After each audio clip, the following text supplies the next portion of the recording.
and hopefully it pings your users on. I mean, pings your phone. I just got out of work, so I sometimes. You're in work mode. Yeah, I was in work mode there. Fair enough. Fair enough. It happens. It happens. But it pings your followers. Yeah. So yeah. I think the only thing that I'm a little nervous about is my internet went out earlier today, and I was like, "Really? Not today? Not no. today." So hopefully it doesn't goof off with us, but I can always hop over onto my phone if I need to. Cool. Yeah. So then I see. Yeah, cool. It did it, didn't it? It functions. Yeah. Oh, look, there's Aaron. There's Aaron. Hi, Aaron. Hi, Count. And Nighty.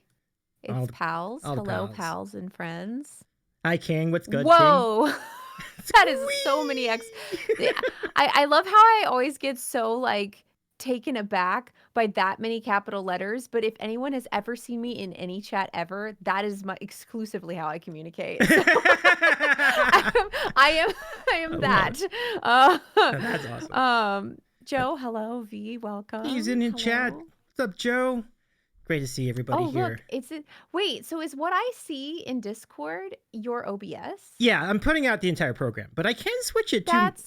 No, it's cool. I've just never seen that before. Oh yeah, that's cool. Yeah. I'm enjoying the sandwich lineup. Me too. I'm trying to decide if I should hype up my sandwich or not, or if I should just be laid back and calm and cool about it. Yeah. We're not. Hi, sweetie. Oh, hey, friends. Hey, sweetie. Hiya, Vane. Welcome in. So good to see you. Happy Wednesday, everybody. Yeah. Oh my God, it is Wednesday, and I'm not in a Wookiee onesie. I just realized this is my first time streaming on a Wednesday in years, and I used to wear a Wookiee onesie every Wookiee onesie Wednesday. Yeah. Well, it's too late now. Probably too. I mean, it's not. I would say it's not too late, but if you feel it's too late, it's not too late. I don't know if that's a real song. Is that a real song? I don't even know. It should be a real song. Like if it's not a real we'll song. Wait if you want. No. 90 saying quick change. 90 saying quick. This is not Wookiee Onesie Wednesday. This is Davey is eating a sandwich, interviews someone who has never been interviewed before, which is, questionable content. But we will. Claire, you're going to be great. Here. We're going to have some fun. This is going to be a tremendous time. Let's start it up. Everybody. Thank you all for joining in. I am very, very thrilled to do this. Like, this is... Wait. Applause? Mm-hmm. The people love you, Claire. They love you. I'm being applauded? You are being applauded. Well, that's wild. We do it because we care. Welcome, everybody. This is The Sandwich Show. It's nice to have you back here, everybody. I am Davey. I am the host of this awesome program. And we're glad to bring in our good friend for a professional photographer, a guitarist, and a music streamer on Twitch with a lot of lovely cats along for the ride. Let's say hello to our good friend, clairepics. Welcome, Claire. Nice to have you on the program. Whoa. That's my face. Sorry. You're good. Okay, I know this is the part where 7 years of streaming it culminates in me being unable to stream. But yes, I'm sending the program feed to Claire in the Discord call, and it is looking great. And it is nice to have you here. And I'd like to also welcome everybody, as we mentioned, Aaron and the Lunar Raccoon, Nightingale 019, Count SC, and horror host John King Dambreaker are on tonight. So nice to see you. Don't I look like I'm on TV? This makes me look like I'm on TV. But you are. This is wild. It's our special yeah, I mean, it's a different kind of TV, but it's definitely TV. It feels like TV does. I mean, that's great to hear. I mean, it does feel like television. It's a little anxiety inducing, but I'm going to hopefully I can help power through. Hold on, I'm putting a screenshot in my Discord, hopefully to show people how professional and on television I look. Well, thank you, Claire. That means a lot to me too, because that's definitely what I was going for. So good. King says she's signing autographs backstage after the show. Right. Well, I mean, that's up to Claire, I guess. Oh, what you drinking tonight? Water. Oh, beautiful. Water. Tremendous call. Tremendous call. Guys, I worked so hard to make sure that my answer to what kind of sandwich you're eating is the most epic response imaginable. But I was not prepared for the what are you drinking tonight? Genuinely. What a curveball. To be fair, it is filtered tap water with a dash of lemon juice in it because lemon, yum. Yes, absolutely. And we're welcoming Jump for Joy in the chat. What's up, Joy? Welcome in. Joy. And Nighty water says, goes with all sandwiches. Yeah, exactly. that's true. Exactly. Getting fancy with the water. Universally good. Indeed. But yeah. Hi, every friends. It is nice to have you all here. We're gonna get to know Claire, get to know Claire's travels, many travels. In fact, I looked at your YouTube channel. I feel like you've been on every continent. I'm not sure, but it's pretty close to that. No, definitely not every continent. Okay. The continent. Well, okay. Let me look at what all the continents are now.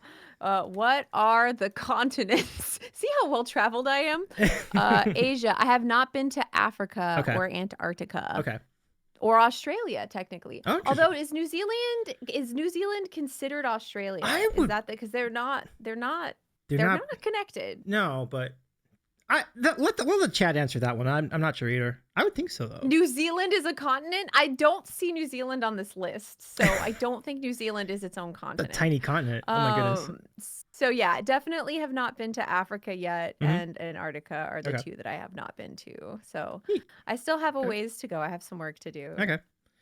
Well, that's exciting. I mean, I love that your journeys have taken you to so many places. I know you most recently you're in Japan, which seemed like just a whole world unto itself. I mean, it seemed like a really fun spot. Like, what were some of your takeaways, like being there and being able to do photography there? Like, how was the experience of being in Japan? Japan, Japan was definitely outside of my comfort zone and outside of my travel partner's comfort zone. We both go to very natural areas more than we go to big cities. And I think for Japan, it's got some of the most iconic, humongous cities that exist. I mean, Tokyo is absolutely bananas. And so I had to actually mentally prepare myself to be prepared to enjoy cities because I hate cities. I want nothing to do with them. I flee them as fast as I can.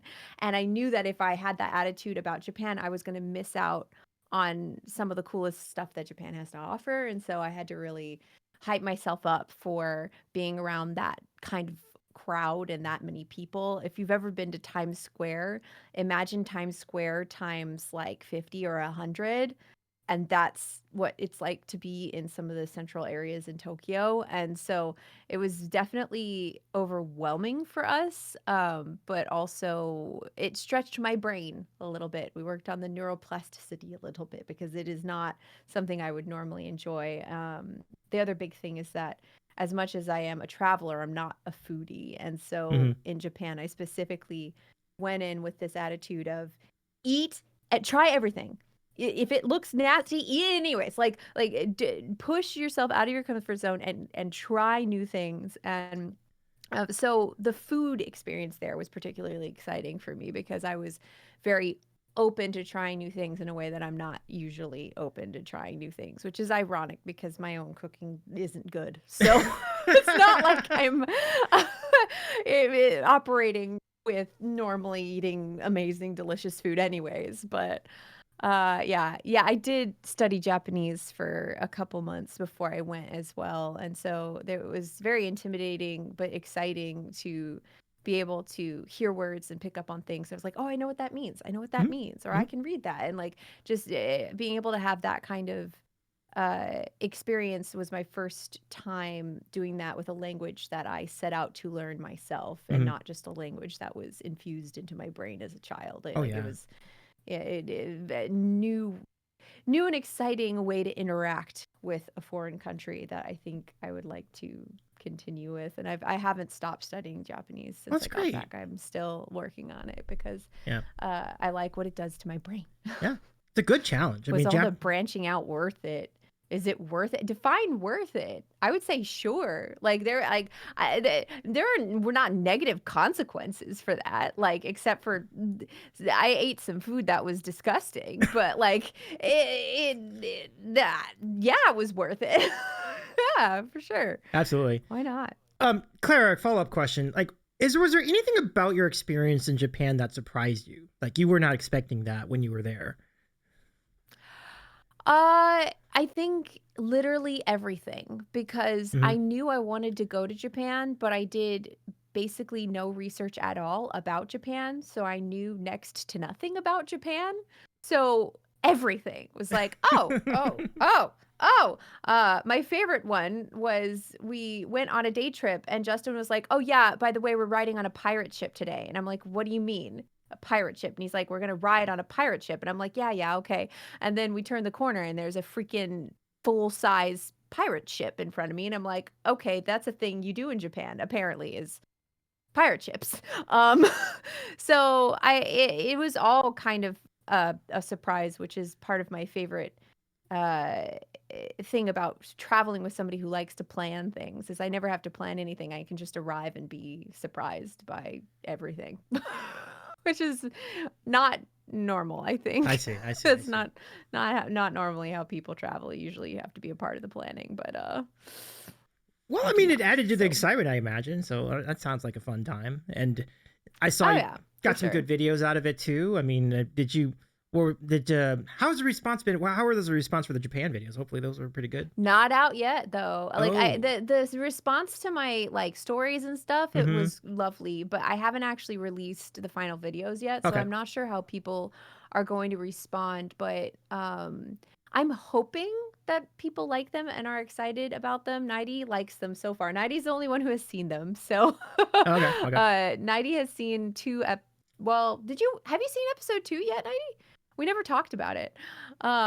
You should talk about the kaiseki scramble. Oh, Wise Warrior is in here like talk Hello. about food. Do you know what kaiseki is? No, I don't.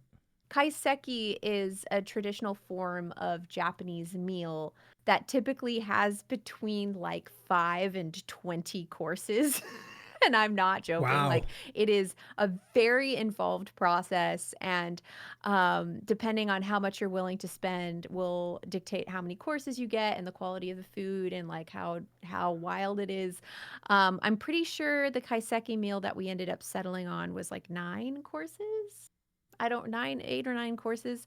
But chat was like, you have to do kaiseki to the point where they were like chucking money at me, like spend this money on a kaiseki. Yeah. And I was a little intimidated because when you have that many courses, it's a lot of different flavors. And so you're taken on a journey, and I don't necessarily look for a journey when I'm going to eat. I'm looking for like a burger.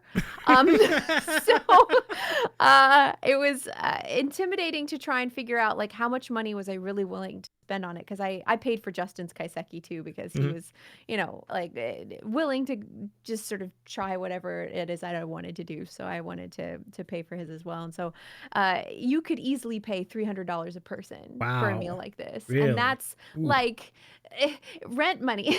Yeah. um, but we found one that was a little bit more reasonable. I think it was like $75 a person or something like that, Hmm. $100 a person. It Cool. was like in that. So it was considered to be cheap for kaiseki. But we had our own private room, and that in itself was really nice because I was able to like experience the food without worrying about what other people could see on my face, because there's some pretty funny videos where I'm trying to consume food in a restaurant publicly, and I'm trying to not like insult anybody around me by my reactions, because not everything was delicious, and Oh yeah. the Yeah. things that were not delicious were typically kind of offensive um for Mm. me. And but I was still like, I ate every single thing. I even if I like was certain that I wasn't gonna like it, I like wanted to try to like every single piece of food that I tried, because that's how you expand your palate and Yeah. learn. So I was very open-minded, but not always delighted.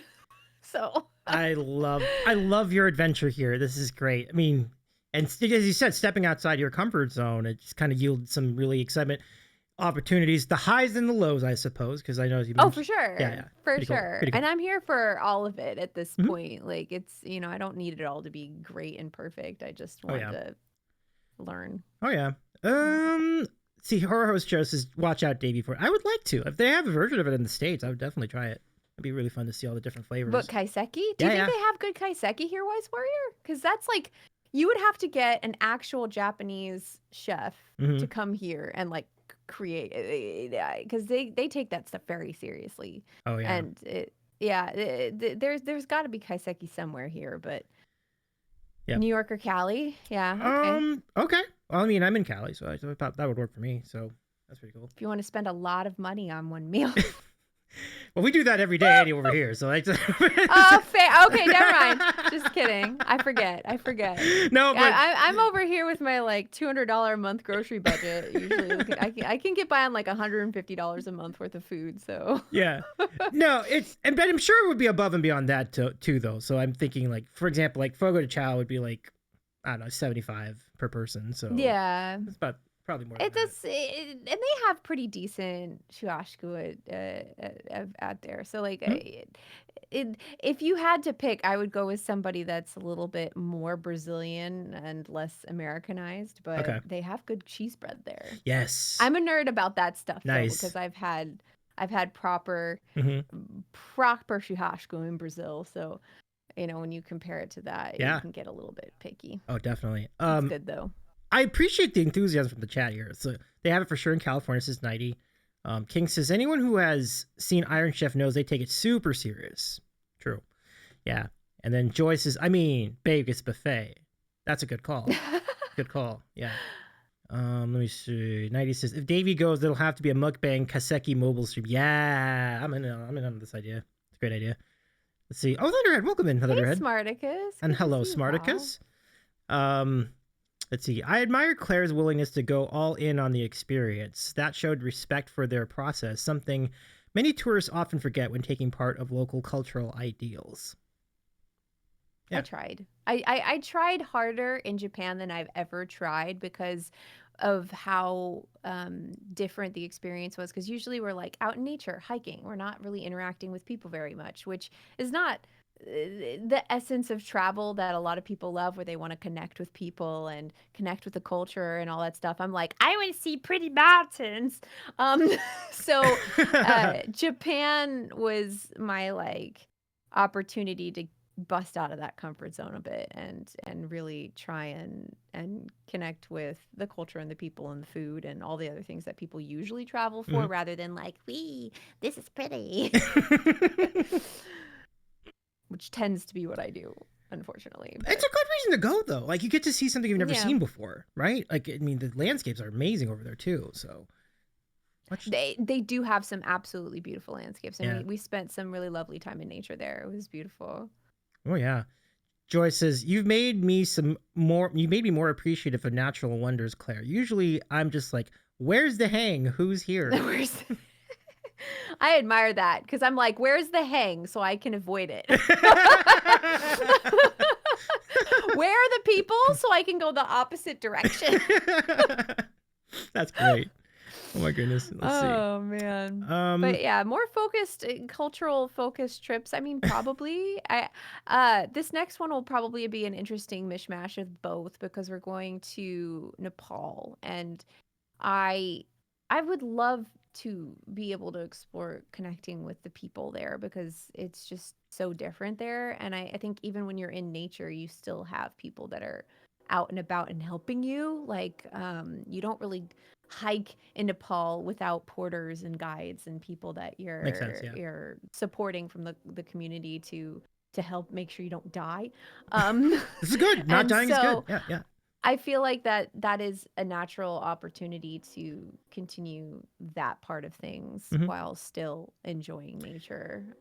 So we'll see. Cool. It's a little intimidating because the altitude sickness is there. Oh, really? Yeah, that's true. There's a lot of high altitude out that way. Andy Mount Hood's in the chat. Welcome, Andy. Welcome. Nice to meet you. Andy... Speaking of mountains. Nice. That was nice. Hello. Andy Mount Hood says, "Who are you interviewing? I've never seen this person before." Really? Mm-hmm. I've never seen Andy before. Never. Not one singular time. What a stranger. But it's good to see you, Andy. Welcome in. Nice to have you here. I'm Davey, and we're so fortunate to have Claire joining us tonight. Let's see, is there anything else in the chat? Hrothgar Aurora has joined us too. What's up, Hrothgar? Welcome in. Tries to avoid hangings. Very smart decision. Dying is no good. Let's see. And I did see from the Wise Warrior a little earlier, who says, "I've had some very authentic Asian food in Cali the couple times I've been, so I would expect you could find some real good places." Sweet. Dig it. So let's see. So much, yeah, for sure, King. Absolutely. Now this seems like we've been talking about food a lot. Do you want to? Let me go. You want to bring us in for? You want to do sandwich of the week at this time? We can. Let me go bring you in though, because I have a intro and everything. So sure. Okay. So who does? Oh, okay. We have an intro. We have intro. Yeah. So let's do it, everybody. Time for the.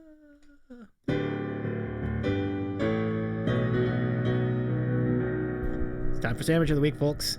So Claire has really got something really good cooking here. I know you just mentioned you're not a good cook, but I would not believe it from your stage. Let's take a look at what you got tonight. It looks great. Okay, so I'm going to explain because I worked really hard. I even wrapped it in wax paper because I test drove this sandwich last night. Okay. And I cannot consume it without wearing it. So I protected myself today because I'm on the internet. We have a bean and vegetable patty. It's like one of those Morning Star things that it's got it's like a burger, but it's not meat. Because I have high cholesterol. And then we have a layer of avocado. And then I made like an omelet out of egg whites and onions, red peppers, and green peppers. And then there's hummus on it as well. So it's quite a stack. And very flavorful and delicious. And probably, have you ever seen such a sandwich on your show? I've never. No, absolutely not. This is in first. That was my goal. First of its kind, Clara. Tremendous execution. I wanted a sandwich that no one had ever seen before. Yeah. That's the most fancy thing I've seen you cook online. There it is. And the funny thing is, this is pretty like what I normally eat in terms of like lots of healthy things thrown in a bowl. And you eat it regardless of what it tastes like altogether. That's my usual food situation. Well, I love your chances as far as the taste. That looks really good. So no, it's definitely like I test drove it last night, so it should be all right. What is your sandwich? All right, let me show you what I got tonight. So, in a similar vein, now this is a sandwich. This is not a sandwich that no one's ever seen before. Let's just get that out of the way. But it's really good. I made a chicken melt tonight. So I got some fresh, and we're using pepper jack cheese. We're using sourdough bread. I've got the Fritos. Yeah. Those are Fritos. They're giant Fritos. They're like Frito scoops. The kind that you use for dipping? It's my favorite. Wow. So good. So there you go. I got one a little spicy tonight, everybody. So, what's your verdict so far on your sandwich tonight? Model 2? Nice. It's excellent. I was going to sprinkle everything but the bagel on it, but I forgot. So it probably could use the like bit of salt and crunch from the everything but the bagel, but it is excellent.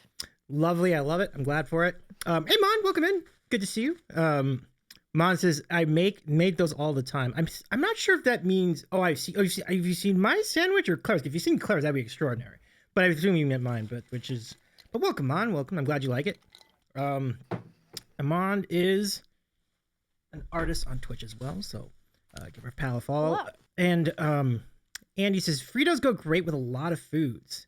Yes. And in particular, I'm sure Claire would agree with this, chili. Like, I feel like Fritos and chili are tied at the hip. Very good combo. Let's see. I haven't had Fritos in about 1,000 years. They're so good. Yeah, good times. Nighty says, the only other thing I might add to Claire's sandwich is a hash brown patty. All the breakfast. Where, Nighty? How thick are you going to make the thing? That's a good question. I will say, wrapping it is really functioning well in terms of keeping this from being an absolute disaster to eat. I really I underestimated how well this would work. This is working perfectly. And visually, it's very stunning. Like, I just love all the different colors in there. Yeah. It's very colorful. Mm-hmm. Could always open it up and stick a couple potato chips in there for salt and crunch. It's very optimistic of you to think I own potato chips. I've been on a health kick, unfortunately, so there's like nothing fun in my house at all. We do need to give a big shout out to Subtractor Cat. Subby, great to see you. Welcome in. Huge shout out to our friend Subby. Good to see you. Hi, Subby. Hope you're doing well. I know, now you've known Subby for a really long time, and probably 92 at this point, but I would love to hear your story of meeting all the mods that are part of your channel, because I know there's so much lore for each one. Oh my god, now you're expecting me to have a memory. Oh god. Okay. Yeah. So that's actually interesting. 90, what did we okay, I'm pretty sure we all met at 2018 TwitchCon. Okay. And I'm pretty sure Subby, were you modding for my channel before we met? Or did we meet and then you become a mod? This is where my brain I will say, at some point 90 and I had just been around since the dawn of time and that's it. I was a mod before we met. Okay. Really? All right. All right. So Subby and 90 were both mods before TwitchCon. And the night that everybody arrived, Subby, Anvari, Lopar Panda, Dizzle, who else? Who else was there? I'm gonna get in trouble for forgetting who else was there. They were all at a Denny's? Were y'all at, okay, was it a Denny's? Subby, can you tell this story? I arrived with Rafi. I think I was with Rafi, and Rafi and I both arrived to meet everyone, and it was my first time meeting a bunch of Twitch people ever. And I got really overwhelmed and really excited and was screaming and running in circles and hugging every single person there, and somehow managed to hug everybody in the room except for Lopar Panda. And then I just sit down and then get called out for it 30 or 40 minutes later. They were like, yeah, you oh no. I felt so stupid. I just got so discombobulated. 90 wasn't there yet. But I was a random mass hugger. Yeah, I was so excited to meet everyone. It was my first time ever having that kind of social excitement from Twitch ever. And so I think that's the night that Subby and I met. And then 90, did we just meet at TwitchCon? What the heck happened? I don't remember. All I remember is that 90 used me as an umbrella the whole con because I'm large, and so it was sunny and there was no shade. So 90 just sort of stood behind me everywhere we went so that she would be in shade. That's what I remember. It was a long time ago. That was 7 years ago. That's true. It was a long time. 7 years ago. And how the world... Yeah, long time ago. Lopar Panda just checked in as you were saying all that. So welcome, Lopar. Oh, is Panda here? Panda's here. Yep. Hi, Panda. Oh, hi, Panda. That will never be the worst memory of my whole life. I feel so bad at that. I would never not feel bad about that. Aw, that's all good. I mean, honest mistake, I imagine. Tell that to Panda. Panda's still heartbroken about it to this day. I see. If Claire is excited to meet you, she'd be hugging. I learned that, says Aaron. And 90 says, you went to China, I cat sit for you. Then TwitchCon was a couple weeks after. Look at all this lore from 90. We met because I flew you across the country to live in my house. That's amazing. That is it. Yeah. Tell me my history. Tell me my lore. It's amazing. Oh, what? That happened? I did that? Really? That's wild. That is wild. I never asked you to feel bad about it, to be fair. Okay, fine. Yep. Oh, Steven, what's up, Steven friend? Welcome in. Shout out to Steven. 90 says, I trust you with my cats. Come on over. It's our first time meeting after a few months of knowing you. That's wow. Yeah. That's wild. It is. But it really worked out, didn't it? Now you've all known. It totally worked out. Are you kidding me? Yeah. I love that. And I would be remiss if I did not establish chatting about the identity of your channel without mentioning our friend Count SC. Count Oh SC yeah. designs of your emotes is fantastic. It's so great. Like it's so expressive. I wonder how you found or how they found you or how you found them. I'm not exactly sure, but Count has been around with the channel mm-hmm. since the channel existed. I'm pretty sure Okay. that he was in like my second stream ever. I think that he was literally one of the first people to ever be in my stream because my stream was a Photoshop stream. I was doing retouching of photos for clients as my live stream. It was never intended to be a music stream in the beginning, which is why it's called clairepics. Mm-hmm. So he was just, you know, doing his work, and while he works, he likes to have streams on, and he saw Photoshop and was like, oh cool, I'll just put this on because I like Photoshop and maybe she'll do something with Photoshop that I can learn or whatever. And so he's just been around since literally since the absolute beginning. I think at this point there's no one in my stream who's been around longer than Count. Oh, I love Like that. it's crazy.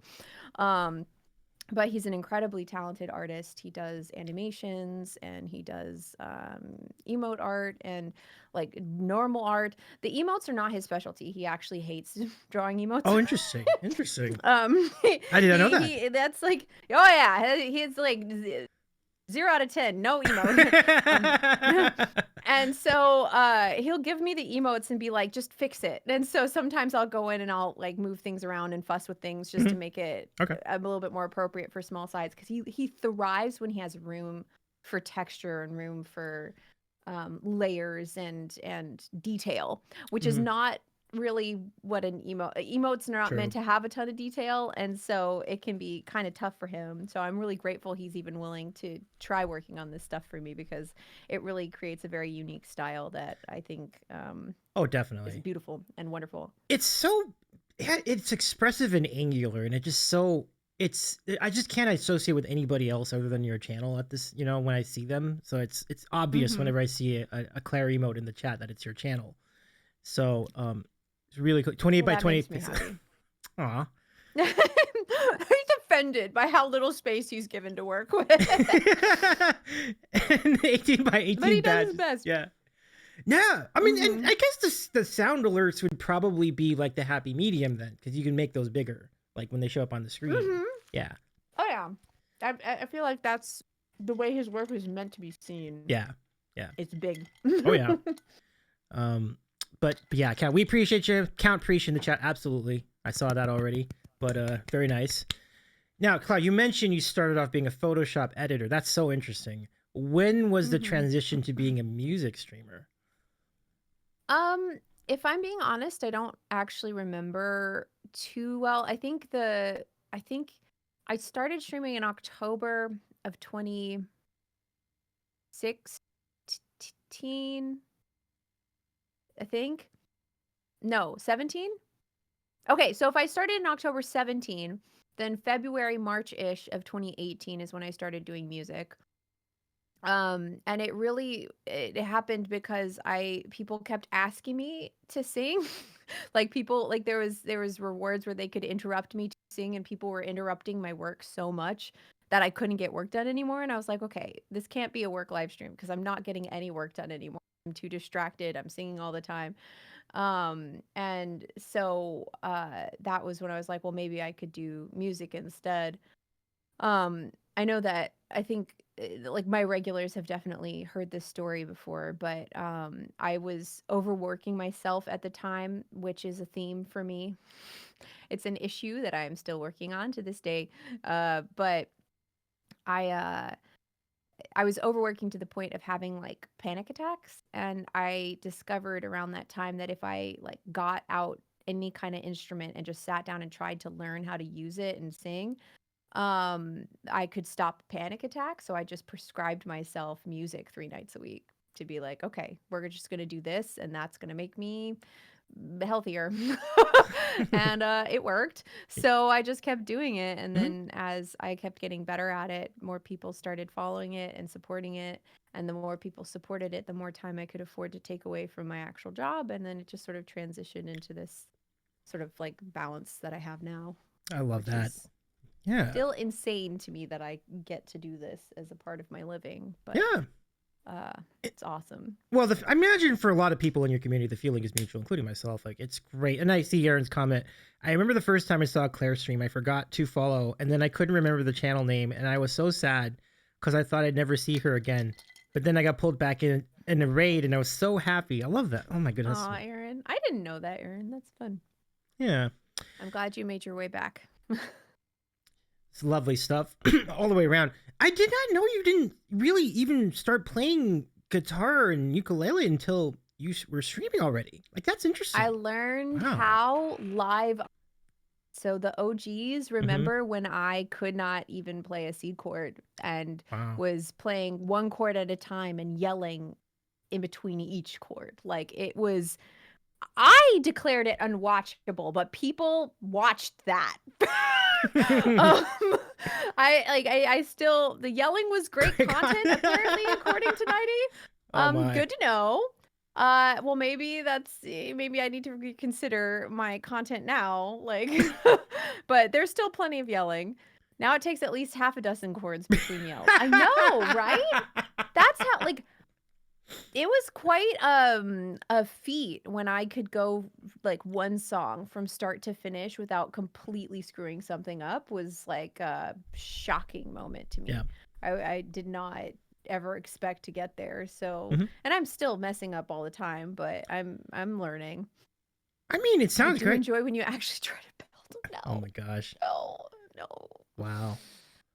Let me catch up on the rest of the chat here. Yeah. Yelling still happens, still great content. I've heard some of the yelling. Yeah. I concur with that. Subby says, I mean, those were the days that I got pulled into your channel. I'm still here, so take that for what you will. And let's see, we had Wise Warriors comment, and then we have Nighty who says, you've got a box of instruments you can yell about as you level them up. Yelling still happens mostly over food, sweetie. It's great. Oh, man.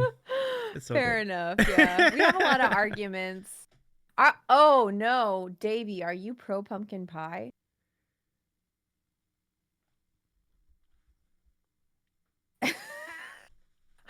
Are you a pumpkin pie lover? Oh no. I think I have to end this interview. I didn't realize that I was conversing with a pumpkin pie lover. I do. I am an admitted pumpkin pie. My name is Davey. I'm a pumpkin pie lover. Yes. Oh no. Oh no. I mean, it's not my favorite pie, but I like it. You know what I mean? If that makes sense. I don't like every other pie exists. Why? There's Count is also a pumpkin pie lover. So is Subby, by the way. Oh. Davey sounds in danger. Listen, I'm surrounded by pumpkin pie lovers. Ugh. There's a specific time of the year where it's ideal, right? Like between like October and maybe the middle of November. I mean, the rest of the time. The time of the year when it's ideal is the time of the year before I was born.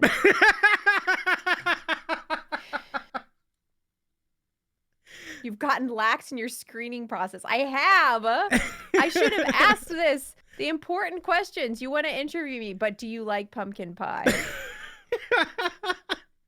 Oh, no. John's just checked in, too. John Oakwood. Hello, John. Can we give a shout to John Oakwood? Pumpkin pie. Oh, my goodness. Well, that's unfortunate for Claire. But let's see.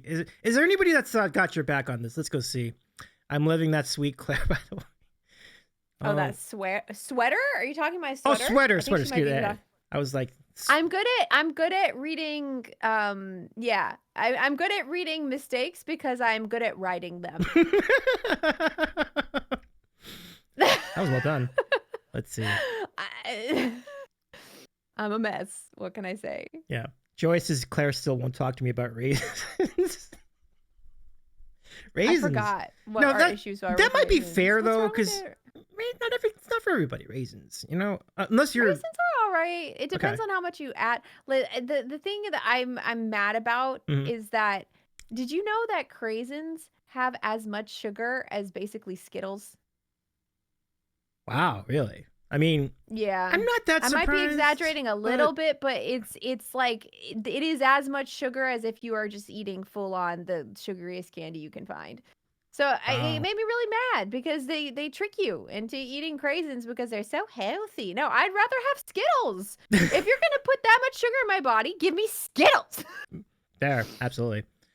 It's not the same though. It is added sugar. It is the same. It's like they have the sugar from the craisin, but they add sugar. Fruit is still healthier than the candy, but they're still adding raw freaking sugar to it. I eat tons of fruit. I love fruit. Sugary fruit all day long. But if you take the fruit and then you like pour a cup of sugar on it and then like mush it into sugar and then like bake it in sugar and then put like a sugar layer on top, that's still sugar. Just buy a bag of cranberries and snack on them like raw cranberries, like a grape. Wouldn't it be? Is that good? I don't know if that's good either. No, because raw cranberries kind of taste like, I don't know. Yeah, well, cranberries are already kind of bitter as it is, right? It's like if you just eat them raw. I thought that they were really bitter. Like everybody's saying they're tart. Yeah. Wise Warrior says don't do that. Do not do that. Yeah, don't. Do that. Here's the thing. The only food opinion I respect is Wise Warrior's food opinion. Wise Warrior is a chef. Like a full-blown, like proper, like the food that Wise Warrior puts in my Discord, unbelievable stuff. Ooh. Wise Warrior, you a pumpkin pie lover? That's a great question. Wise Warrior, weigh in. We'd love to hear your thoughts on this. John Oker says, most are bitter tart, meaning cranberries, but you do get a little sweetness in them from time to time. Yes, we've discussed this before. Well, it's not, you can't expect me to store things in my brain. Oh, everybody expects me to remember anything ever. Ridiculous. Absurd. Yeah, well, as we wait for Warrior's answer, I see this from Nightingale who says, 2 pieces of fudge is equal to 1/4 cup of raisins. I'll take the fudge. Same. Hard same. Fudge do be pretty tasty. Andy says, I don't doubt what Claire said. Almost all cranberry beverages I've had were basically sugar water with very little fruit. Yeah, that's true. I get real mad because I love sugar. And I want my sugar to be sugar. I don't want this fake, like, oh yeah, you're being healthy. Here's some fruit. No, I want cake. Cake. I like cake. Given a nutritionally equal handful of raisins versus Skittles, I'd take the raisins. All right. But cake wins. Jory does say cake wins. So I can... Oh my, okay. What's the bio? How's it going, Dial? Give me a good shout, Dial Cane Powder. I cannot overstate my love for pumpkin pie. Oh my goodness. I'm sorry, Claire. I did not realize you were going to be outnumbered in this discussion. Why am I so outnumbered? I'm so outnumbered over the worst dessert ever invented. Like, what? There's so much incredible, delicious sugar out there. And you guys are dying on the hill of a freaking squash baked and then, like, mushed into a pulp and then infused with as much sugar as physically possible to make you gag it down without wanting to cry in sadness. And you're going, yes, this is dessert. You could have cake. You could have apple pie. You could have pecan pie. You could have lemon meringue pie. You could have red velvet cake. Like, you could have German chocolate cake. There's so many things you could have. And you guys are like, pumpkin pie. I don't understand. There's way more in cakes or other pies. What, sugar? That's great. Fine. But they actually taste good, so it's fine. There's no amount of sugar that can save pumpkins. Pumpkins are nasty. There's no amount of sugar. I don't know. It does. Oh my God, there's a poll? Your opinion. I want to vote. Yuck. I have to vote in my poll. Hold on. All right. Yuck. Vote. I'm gonna vote it. Oh my God, there are 14 of you who like pumpkin. What? Smarticus is Team Yuck. You've got company.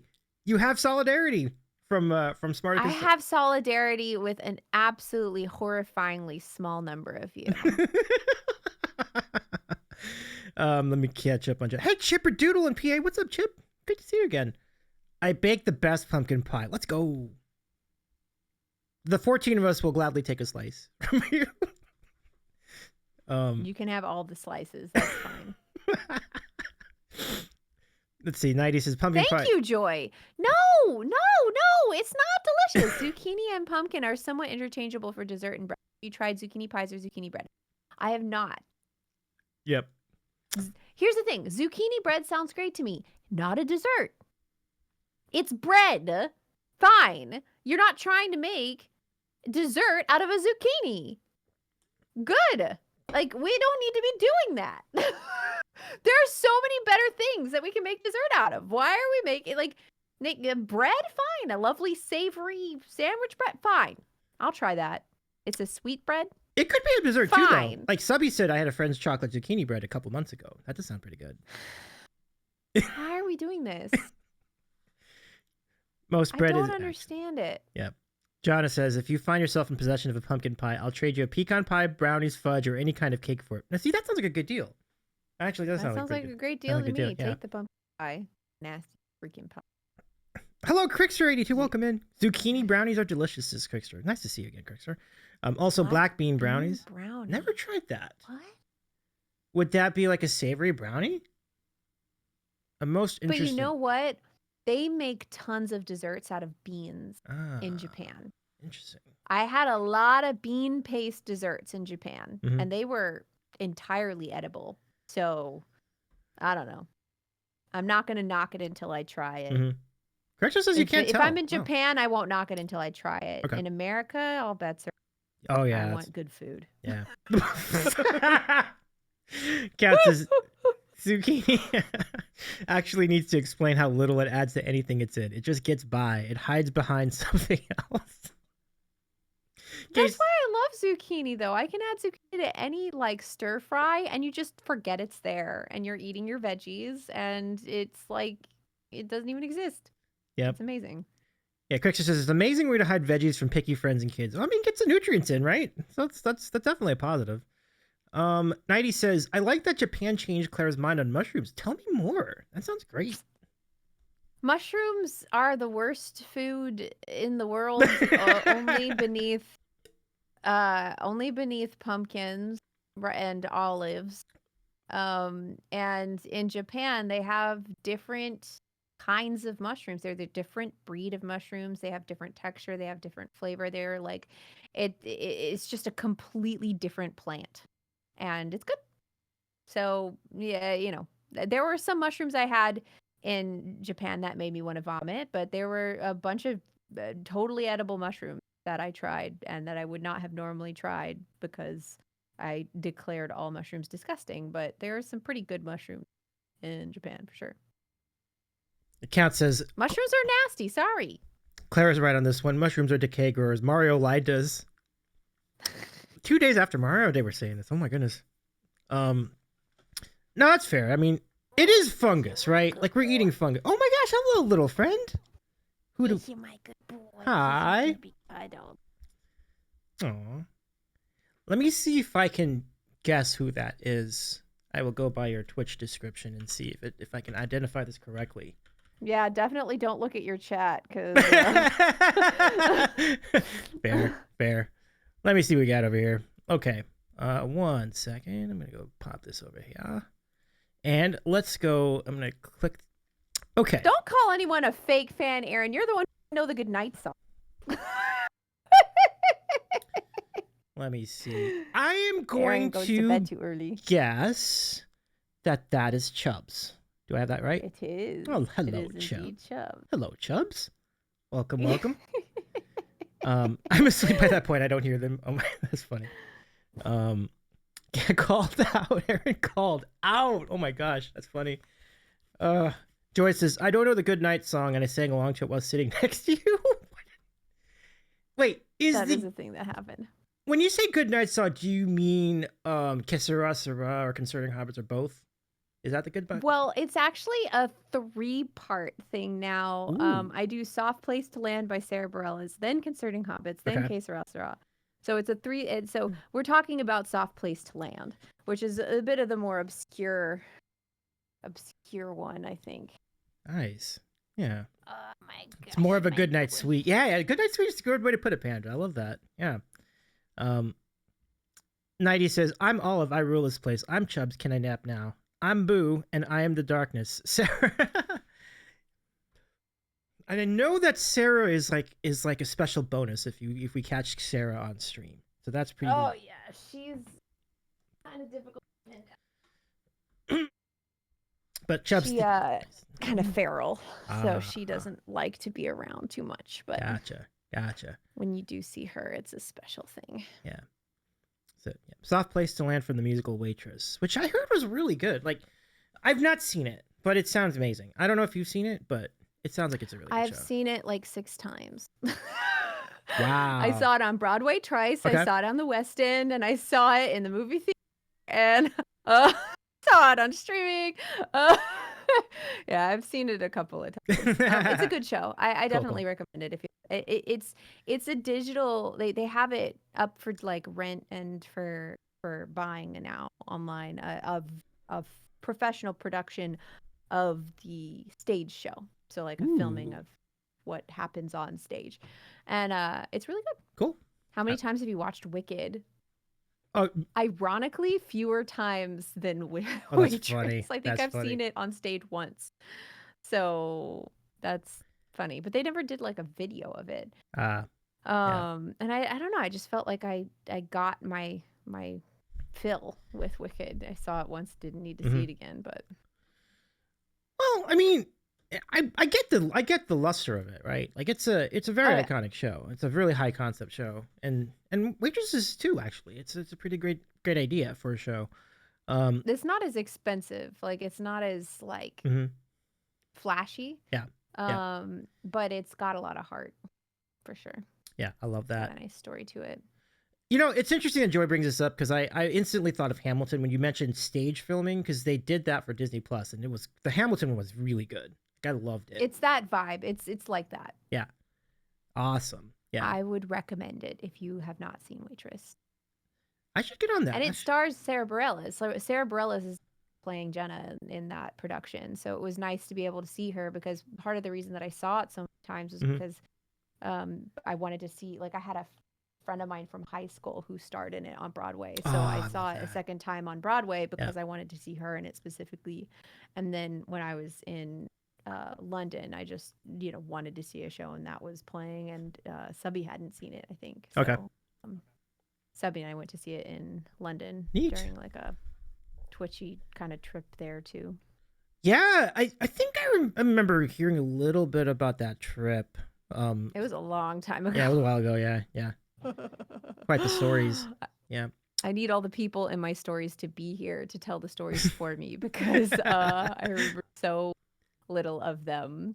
I'm also pretty sure that Subby like arrived to London at a time that I had the time wrong, and so I ended up like missing his arrival. It was a mess. I was a mess. Oh yeah. But it was a fun trip. Cool. We got to sing with a bunch of people. Was the food? How would you compare the food in London? I don't hear it's great. Most of my travels involve me trying to figure out how to pay as little money for food as physically possible, which often involves going to the grocery store and getting like ham and bread and then calling it a day. So a lot of my trips, I don't have cool food takes. Although we did go to one of those shops that has really fancy donuts, the ones you see on social media that like look crazy. And it was edible, but I that was my first experience with it. Looks really cool, but maybe isn't actually that tasty. Yeah, but maybe that was London's fault. I don't know, but they were fine. They were fine donuts, but it just wasn't as epic of a donut as it looked, if that makes sense. Gotcha. No, respect for that. Reminder to everybody in the chat, we do have some special bonus features tonight if you are willing to invest in them, including cat trivia for Hype Train. So if you want to jump in on that, you can. Cat trivia? Cat trivia. but you might do pretty well. I feel like you do pretty well with it. I didn't. It's no. Are you? I'm bad at trivia in general. Okay. Trivia and I are like, what is Bean Boozled? Uh-oh. Clara, I'd like to introduce you to one of the biggest parts of this channel. This is called Bean Boozled. Thank you, Nighty, for it's just like, I think everybody, a lot of people here are familiar with this. So basically, it's this. Do you remember? It's a jelly bean, and this jelly bean is either going to be a good flavor or a bad flavor, but they both look the same, so I don't know which one it is going to be. So I have to guess based on... Oh, that's terrible. It's a lot like the meal you had in Japan, but except the food quality is a lot worse. It's like... That's arguable, I guess. Yeah. Depends. Yeah, maybe one of these flavors is pumpkin pie. That's a good question, but no, not this time. Wait, so it gives you 2 at a time? Mm-hmm. Well, you get one color. So each color could be one of 2 flavors. This is a good example. This is an orange one. So this orange one could be peach. That'd be great. If you like peach. I don't know if you like peach, but assuming you like... Sure, what's wrong? Good, peach is good? Yeah. Okay. Yeah. So peach is agreeable. So that's the good flavor. Or it could be vomit, which I don't need to explain that. That's terrible. It's awful. So do you spit it out when it's the wrong... Nope. I gotta go. Oh, how unfortunate. I gotta power through. The chat demands it. So... Hi, Jeff. Jeff, welcome. Good to see you, Justin and Evelyn. Thank you for a 45-month resub. We are introducing clairepics to the Bean Boozled redeem, so I will never wish this on anybody else on Twitch, ever. Nighty, why would you do this to a person? This is so sad. You can say that, but then Aaron redeems it all the time whenever Aaron is here, so Okay. It's a thing the chat loves to do. Let's go try it out. Let's see if we got the peach tonight. You know what? Wait, hold on. This is confusing. No, I'm gonna say this is bad. No. Well, crap, I don't know. I'm stuck. How bad can it be if you're not sure if it's bad? I don't know. I'm gonna pretend it's... I'm confused. I think the Coke screwed this up. I had this Coke Zero, and I'm totally screwed up now. Like, I'm gonna say it might be bad. Question mark. Maybe we should just do another one. His reactions are usually better. Innocuous suffering is fun. I should know that. Let's try another all bean. The pumpkin pie I've consumed on stream. All right, this will be a little more obvious. This bean, 2 for the price of 1, folks. All right, this one's gonna be marshmallow or stink bug. Marshmallow or stink bug. Jeff says maybe Dave. Can you smell it? Like if you put it up to your nose, will you know? It's hard to tell. It's hard to tell. They do a good job of concealing. That's a great question. So let's see. Oh! That was the stink bug. Ugh. What does it taste like? What does a stink bug It's like bean taste like? Oh dear. It's like a really sour... No. I don't know how to describe that. It's just like if you took like mint and paste and like mixed it together and then ate it. That's kind of what it tastes like. I know what a stink bug is. I'm from Texas. We have stink bugs. Yep. Big, nasty, angry stink bugs. They smell awful. I remember smelling them. They're really bad. So just imagine that smell, right? And put it in your mouth. That's what a stink bug tastes like. So imagine that as a taste. Now this is a pickle bean. Horrible. It is. This is a pickle bean, much less horrible. For King Damburger, I think. Yeah. Thank you, King, and thank you, Rothgar, for the hydrate command. Thank you, Nighty, for the bean boodle command. Pickle bean is good. You solid. Nighty says, and she's never eaten one, hence the question. True. And honestly, if I could have my way, I hope you never eat one, because this is not a fun experience. Do I get a Skittle every time y'all make him eat bean? Because that means that I get a Skittle right now. Like, like, we have a situation here where you're getting to eat treats and I'm not getting to eat treats. And I have, like, Oh, this look at all those beans. situation. So like, do I get a Skittle now? I love this idea. So I had 2. So you get to have 2 Skittles. You get to have 2 Skittles Okay. for those. Yeah. Excellent. So Perfect. now, the Bean Boozled redeem has been expired for now, but it could come back later in the stream. So as we get to additional beans, you can have another Skittle. So we'll keep going. Sounds good. Yep. Good deal? For no reason in particular, y'all should Bean Boozle the crap out of David. No, I love the strategy. I love the strategy. I green light the Skittles. Absolutely. Flip a coin. Heads, you get your treats. Heads, you get... Oh, tails, you get your treats. Or wait. 2 heads? Yes. Wait, what is it? What Why, I need you to like try again. What are you trying to say? Okay, so tails, you get the treats. Heads, you get the cats. Okay. Very good. No, tails, I get the cats, or tails, the cats get a treat? Okay, heads versus tails. Very good. Othgar says, see how fast Claire turned around on Davey eating nasty beans? Yeah, now there's Skittles involved. I love the call. Chat. This is very good. Tails, you get the cat treats. Okay, cool. Or the cats get the treats? Wait. But the cat treats taste good Tails, too, right? No, they don't. Oh, they don't. Okay. I don't know why. Well, I wouldn't know because I've never had one. Oh, People okay. keep trying to make me eat them, but I assume that they do not. Ah. Why would a cat treat taste good? I don't know. I was just some people have speculated that they might actually taste good, but I don't actually know. I never tried it. So let's see. Cat says, heads you eat Skittles, tails you eat Skittles, lose the coin Skittles. Finished reading this message, Skittle. I think that's a win. That's a win. Count's right. Davey, are you sure you... the way you think, Count. Davey, are you sure you haven't tried it? No. I'm not sure. At this point, I've probably tried just about everything in the world. Pocky chips and death nuts and stinky jelly beans, And death nut. Yes. It's a really spicy peanut. Like really spicy. Okay. It was a thing for a while, like a couple years ago. We thought you died? Yeah, we did. They did. I didn't know either. I was going through it. I was like, I think my brain disconnected from my body for about 10 minutes there. Aaron says, bro, we thought you died. Yeah. It sounds like you might have been covering it up. Yeah, well, that's fair. Maybe. I do love that emote there, Claire. I love it. I can't push this. It's one of my favorites. Yeah, it's beautiful. Yeah. It's perfect for that situation. Count says, I can't push the spice anymore. Mouth goes fine, but bowels. Oh, yeah, Count. I hear that. Ouch. Aaron says it was funny at the start, but then you stopped moving. Yeah, everybody remembers that. Yeah, it was a wild night. There's definitely a need for Davey to have to be rebooted back then. No.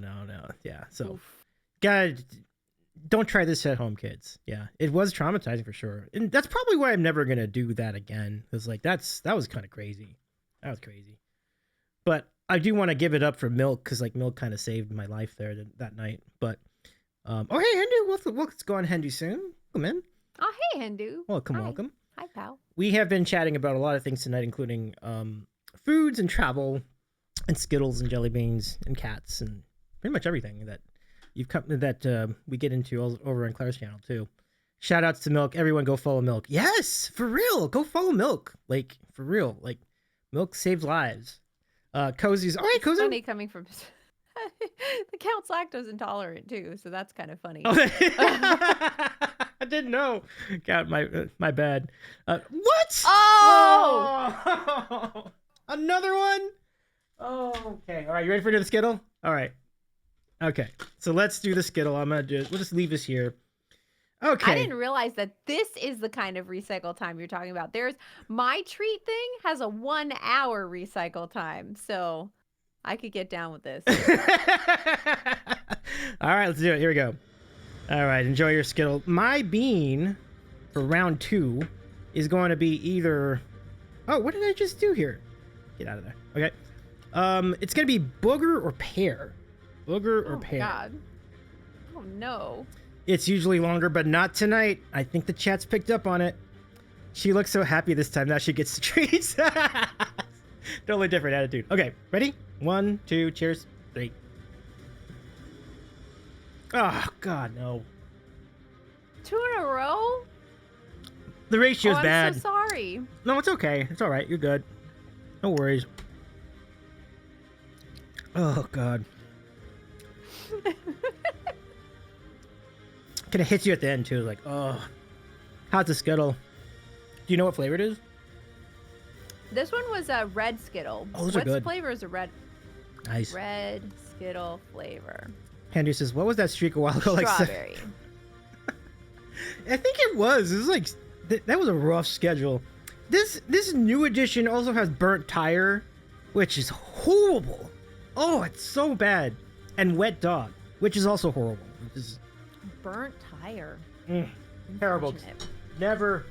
0 out of 10. Actually, -1 out of 10. Like, don't recommend. But what is this typically used for? Do people buy these things for their own enjoyment? Like, how does that work? It's generally for parties. Just something you can just, you can, people can try out. I forgot about parties. Yeah. That's the thing people do, party. Multiple people get into a room and hang out. I mean, Forgot. At one point we did, if you remember last year. I'm realizing that you must be a party friend because the only party I've been to in the past, 4 years was with you. Oh, wow. There it is.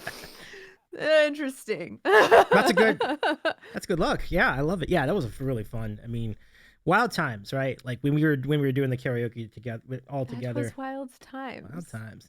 Andrew says that was such a good party. It was. Even fireworks, like most unexpected pleasure of that party. Like I was not ready for that at all. Fun. Yeah. I posit that content has kept this product alive. No, for real. Like, I don't think Bean Boozled would last without there being a purpose to put it as content for like social media or Twitch or other things like that. So, oh, hey, Kenny, what's going on? Kenny's from the Prog Rock Piano Bar. Can we give a shout to Kenny in our chat? How's it going, Kenny? We are here with clairepics tonight. Claire is an awesome music streamer who is also an awesome professional photographer. She's traveled to many parts of the world. And we are having fun with treats tonight, which reminds me, it is now time to give you all a chance to ask questions of Claire too. I've got one as well. So, mods, let's go ahead and open up that queue as we bring in another edition of North America's favorite moment, and Mexico. This is called the Western Hemisphere's favorite moment. There you go. In Twitch broadcasting. Do the dance. It's time for random questions. Good stuff. Ask us anything. All right, thank you, King. Let's start up the questions. Everybody use exclamation point question followed by the question itself. Enter that into the chat. We'll ask some questions as we go through the remainder of the program tonight with our friend clairepics. I can't wait to see what you got. Pi Day's only 2 days away too. So what? Really? 3/14. Oh, no. I'm not streaming on Pyrus's day. Aw. Do you know Pyrus? Pyrus makes the best pie. Really? I would love to get to know these Pyrus pies. That sounds great. Yeah. Very, very good pies. We'll have to celebrate tomorrow. Yeah. What kind of pie will you be having on Pi Day? I didn't know Friday was Pi Day, so I wasn't planning on having a pie. So now I'm a bit stumped. Oh, man. I should be able to get a pie. Right? And you get to pick the flavor too. So all the reason. Do you know, lemon meringue pie is like the ultimate pie to me. It's just so tart and amazing and fantastic in every way. So, 90. Sorry. I'm going to figure the question. We will get to that question momentarily. I love this question. Okay. So first, before we get to the queue, I do have a question for you as well. And this is what we call the question. And here it is. The question. Yes. And here it is. All right. I'm going to give you 4 choices. I'm going to just lay it, see which one you want, which one you like the most. Okay. All right. So the choices are pancakes, waffles, French toast, or crepes. Oh, that's tough. Okay, because the only crepes that I've ever had were in France from like a street vendor, and it was a Nutella crepe. So it was like the perfect texture and the perfect temperature, and it was really chocolatey. And so, like, it's the best thing I've ever eaten, but it's the only one I've ever had. So I can't say that I would pick it because, like, it's never available. So I don't know. Pancakes? Waffles? Yes. That's my Yeah. answer. Your answer is yes. Okay. My answer is yes, except for the French toast. French toast is meh. I've never had good French toast. Never. Not one single time. Uh-oh. 0 out of 10 to French toast. Oh dear. Sorry. Henry says, how could you? Oh my. Yeah. I'm just speaking truths. Heidi says, Sorry. stuffed French toast? What about stuffed French toast? It's not my fault every French toast I've ever had was terrible. Wow. I'm sorry. The Wise Warrior says, I started making my own butter last week and using the buttermilk byproduct as the liquid in a buttermilk pancake mix. Oh my God. Yes. That sounds great, Wise Warrior. I would eat that. I would eat that. Yep. Because I have a long history. Here's my issue. Mhm. The crepe I had in France is like the best thing I've ever eaten. However, I was raised on pancakes. My grandpa used to make them in his kitchen, and it used to be a meme before memes existed to see how many pancakes I could consume, and I'm pretty sure my record was over 20. They were small, but they were still, it was a lot of pancake. And he taught me how to make pancakes. So pancakes will always have a special place in my heart because it was the first and only food I knew how to make until I was in my 20s. Right. So, but then now, if you ask me, like, are you going to pancakes or waffles, like a waffle maker just works so well. You just put the batter in and you sprinkle something on it. Like you could do ham and cheese. You could do like chocolate chips. Like there's just so many ways to make a waffle great. So like in my time now, waffle would be top, but pancake are top for emotional reasons, but also the crepes are top because the only crepe I've ever had was thing ever. So it's like, it's difficult. It's a difficult situation here. I mean, it's right because you're talking about two really good decisions, right? With waffles and pancakes. I've said before, like I'm team pancakes. I'm big on pancakes. Love pancakes. It's hard to mess it up. It's hard to make a bad pancake. You have to really try, like to make it bad. Like it's very consistently good. But yeah, I mean, there's no wrong answer here to me. Some people disagree with that. But Jeff says, we shall eat delicious gluten-free crepes together. See, now here's the thing. Here's the follow-up to that, Claire. If we knew that you could get to that French crepe you mentioned, the Nutella crepe, and you could have it every day, like you could stay where you are, but like they can get magically delivered to you somehow. Would that put crepes in the lead for you? I mean, but now we're getting into diet issues.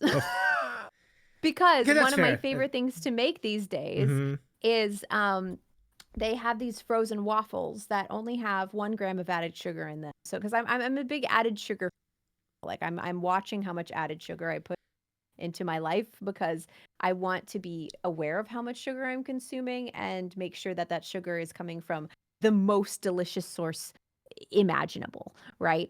So for dessert, what I'll do is I will put a waffle in the air fryer, and then I'll put homemade peanut butter on top, and then a big dollop of Greek yogurt, and then just load it up with frozen fruit. And that crap is so good.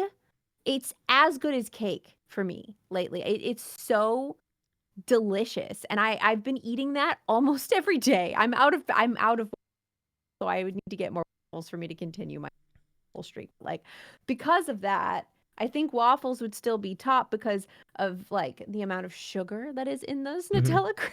Oh, that's like it's just so much sugar. Yeah. It's so much sugar, and so I don't know that I would be able to have it even if I wanted to. But if sugar was no object, I would eat it for every meal. Ooh, yeah. Every meal. It does sound from your description. Breakfast, lunch, and dinner. Ooh, well, yeah, but crepes you can definitely do that. Like crepes are good. Oh, as savory crepes. Yeah, it's a really good going. Mm-hmm. No. The Nutella crepe. Nutella crepe, right? Breakfast, lunch, and dinner. I don't need anything savory. Ooh. I don't need savory food to survive. High praise. Sounds like you're putting a lot of sugar on those waffles. Like, there's no sugar in the homemade peanut butter, and there's no sugar in the yogurt either.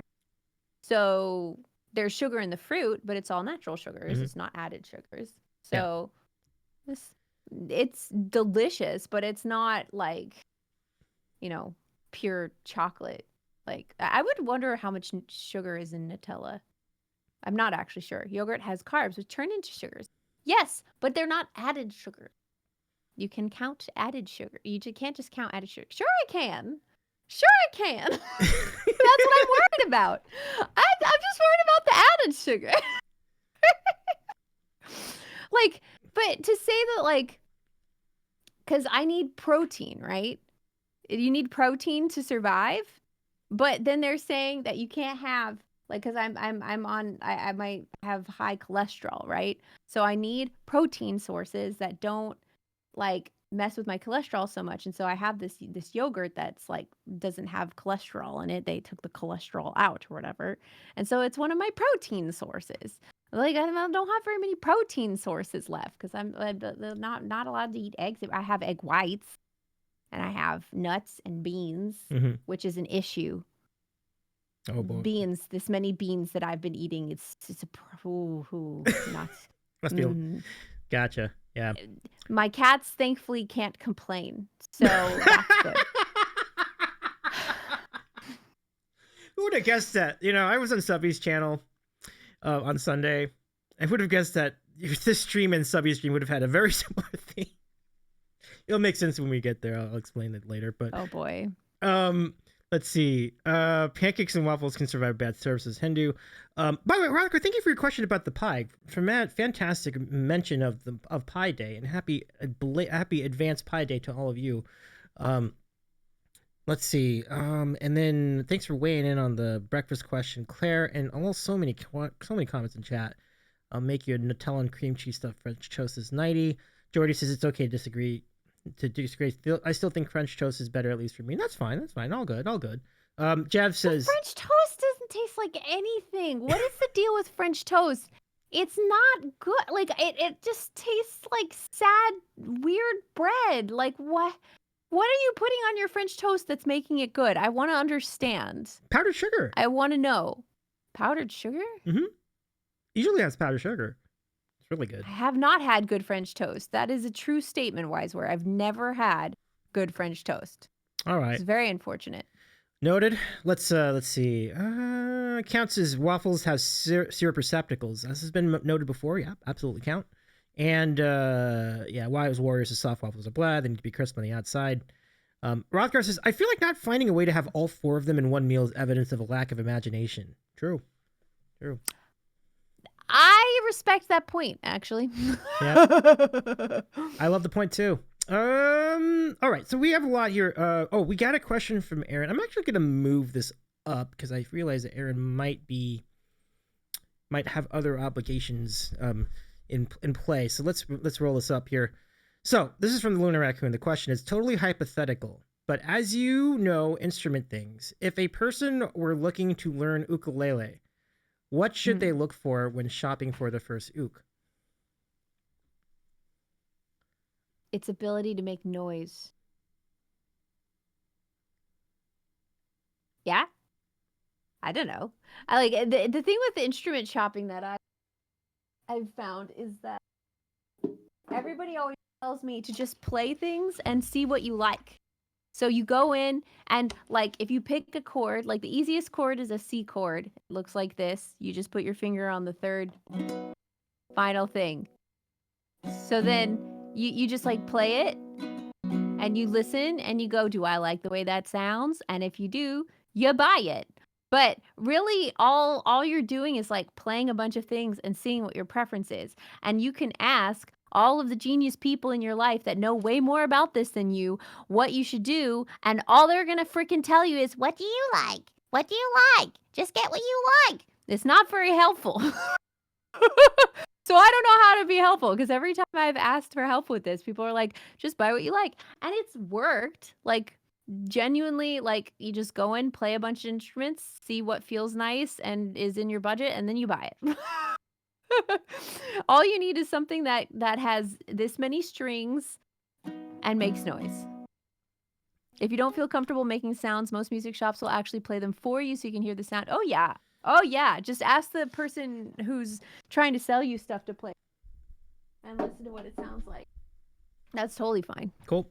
But you're just, everything's different. And like, sometimes you'll find that something that's like really cheap is really what you love. And sometimes what you love is super, super freaking expensive. So you just gotta try the things and see what works.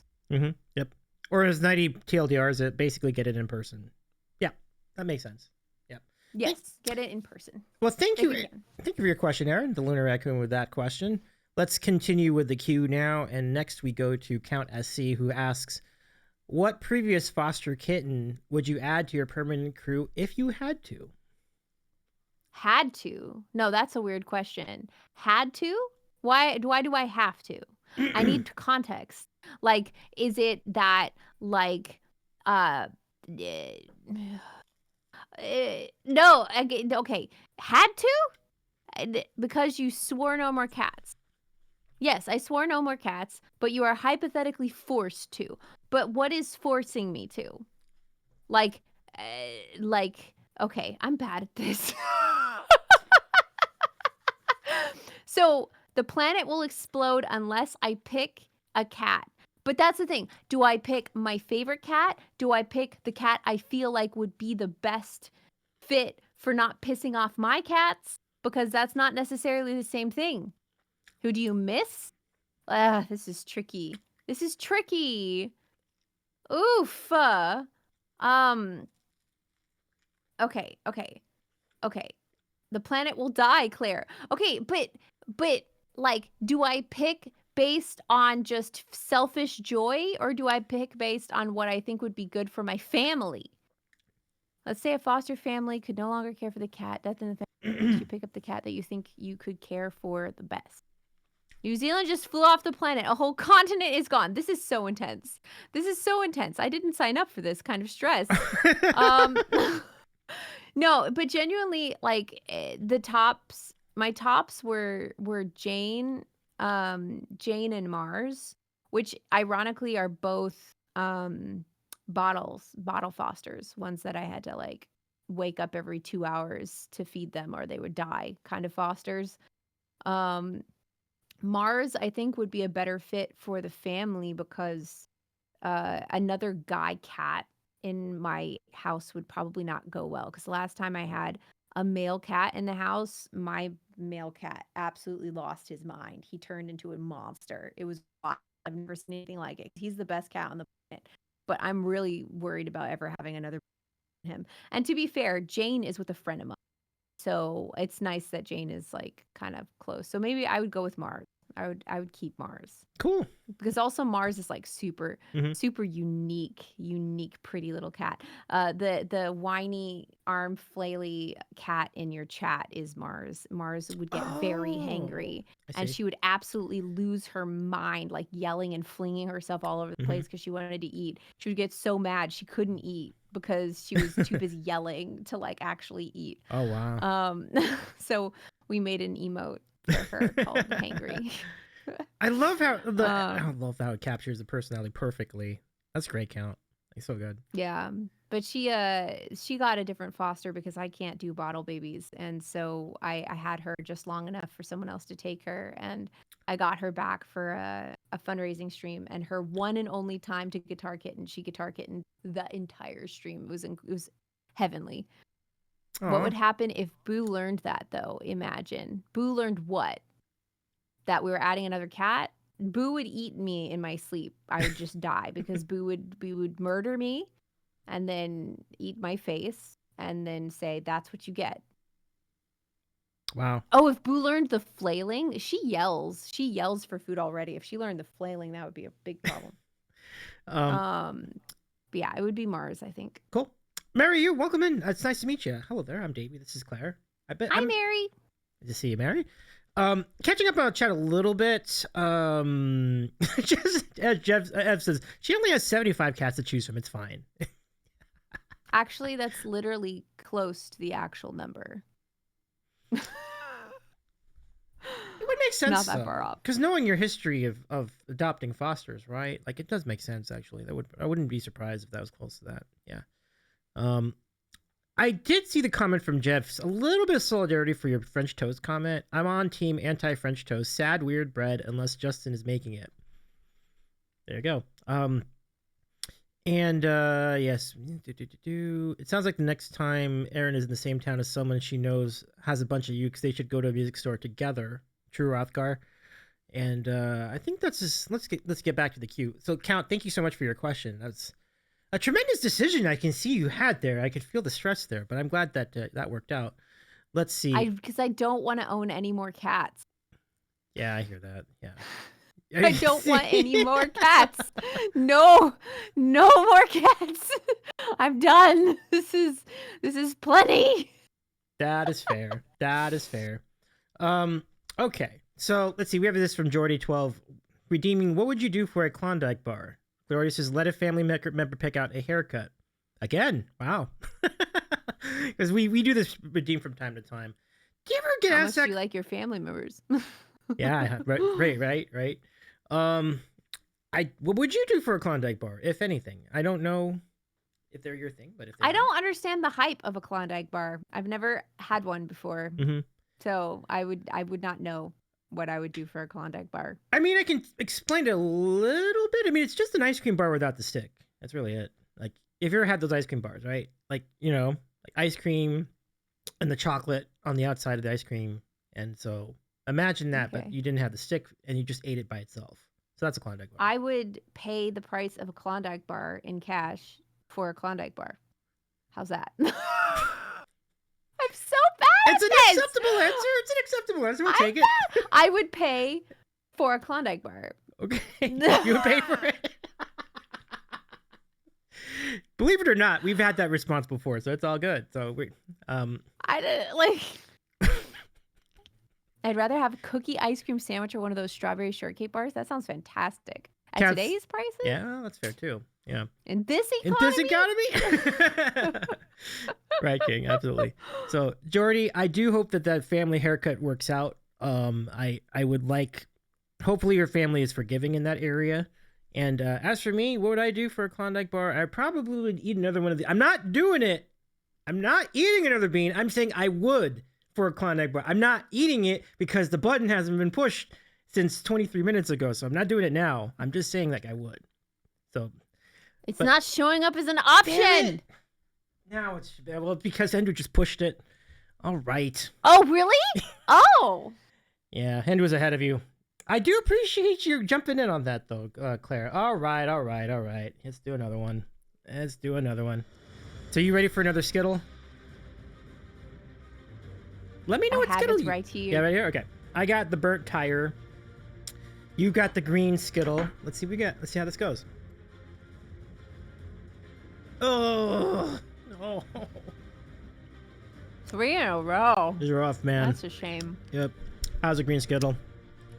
It's excellent. Dig it. Skittles are just 20 out of 10, man. I love Skittles. Thank you, Hendu. They're great. CG, welcome in. Can we do a polka? Maybe on the next stream, on the next Claire stream. MVP to whoever deleted that.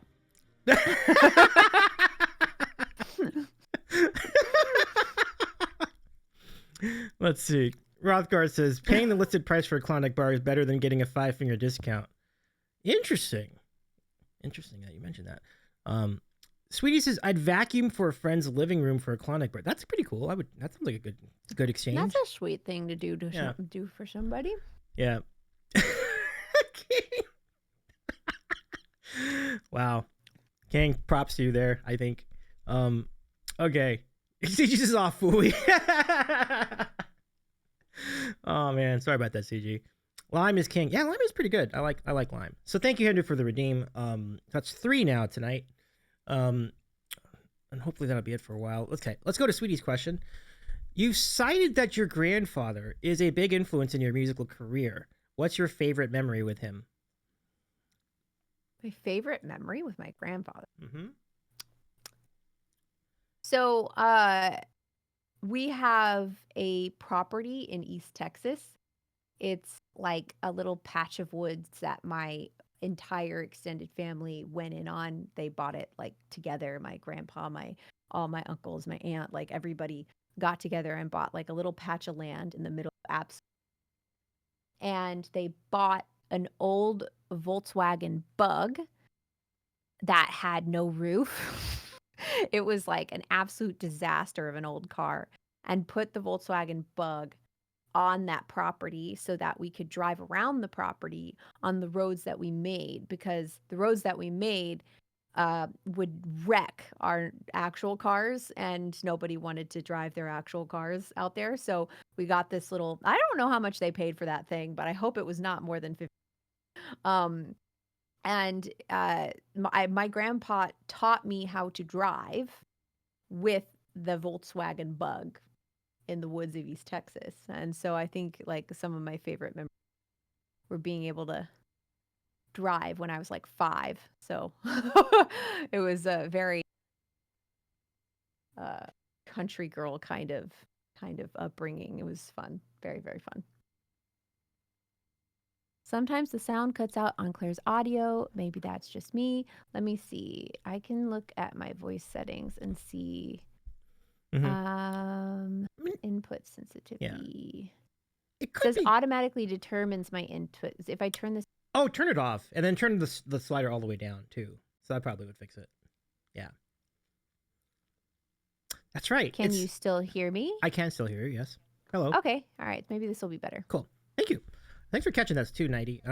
Yeah. All right. So let's continue. Now, I think I saw King say a patch of wood equals all of East Texas. So you do have trees. This is good. Trees are good. Yes. All right. Yes. But yeah, 5 years old is when I started learning how to drive. Probably earlier, Wow. but I remember learning how to drive as early as 5. That's cool. Yeah. Yeah. Okay. I don't know how I would even raise a kid now, because like my childhood was so wild. Like, I would like to provide that for my child, but I don't think I would want to let a child drive a car. That's funny. Yeah. Yes, we still own it. Yeah. That's cool. It's held up all this time. Yeah, I haven't been there in 12 or 13 years though. It's been a minute. Mm-hmm.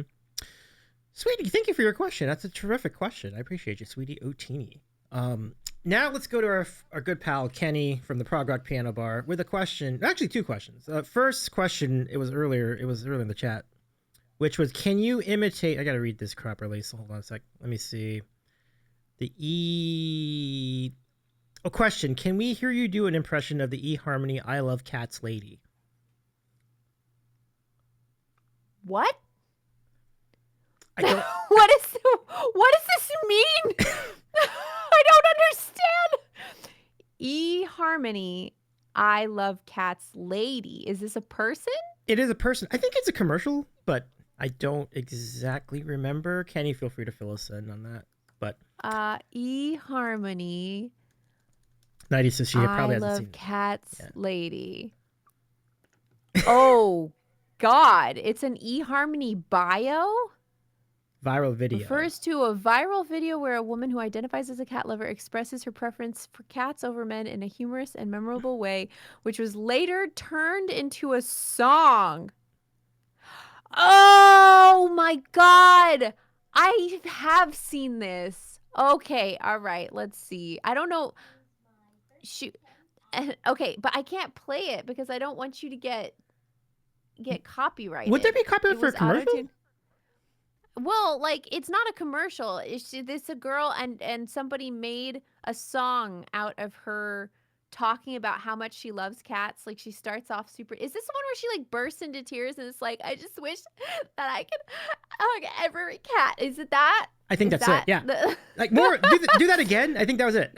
I think that was it. Well, I just did it. Okay, nice. It's 100 years like 100 years old. 43 million views on the remix. Wow. Which no makes kidding. me feel like whoever made this song is trying to make bank on this song. So I Yeah. don't know. Like I just can't. Okay, I have seen this. I don't know it well enough to imitate it. I'm a bad cat fan. Oh man. That's pretty cool though. I mean, I love the idea from Kenny though. That was pretty good. Yeah, but That you is a found it good one. though. Yeah. That's digging up an old one. Yeah. I completely forgot about that. Is eHarmony still a thing, guys? Do people use eHarmony? eHarmony is still alive and Kicking. kicking. All right. Thumbs up, sweetie. I love it. So thank Cool. you, Kenny, for jogging that memory. That was pretty cool. That's pretty fun.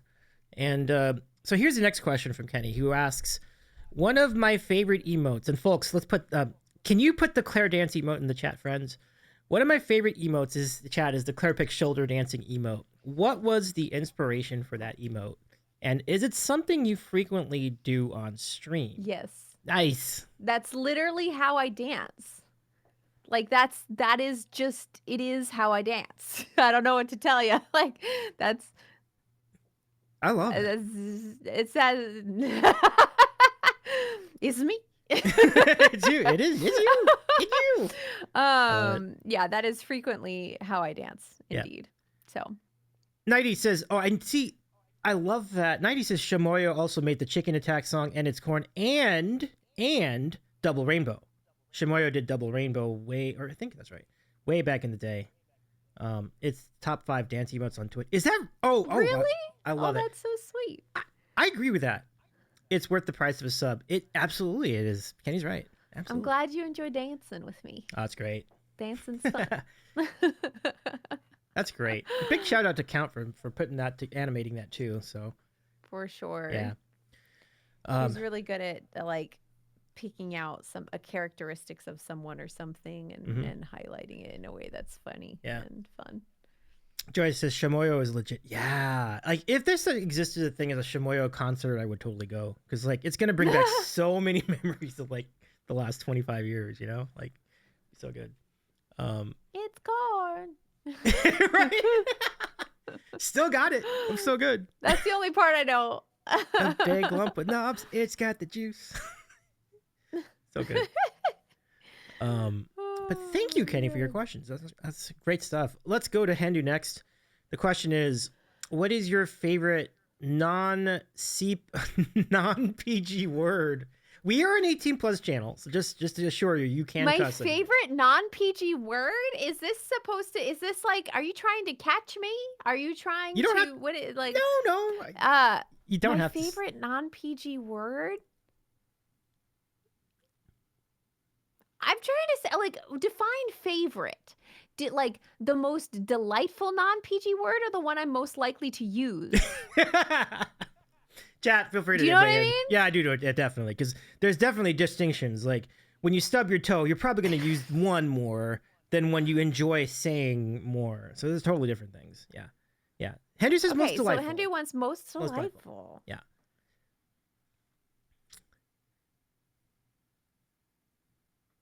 Goodness, this is so much pressure. Do you know how much pressure this is?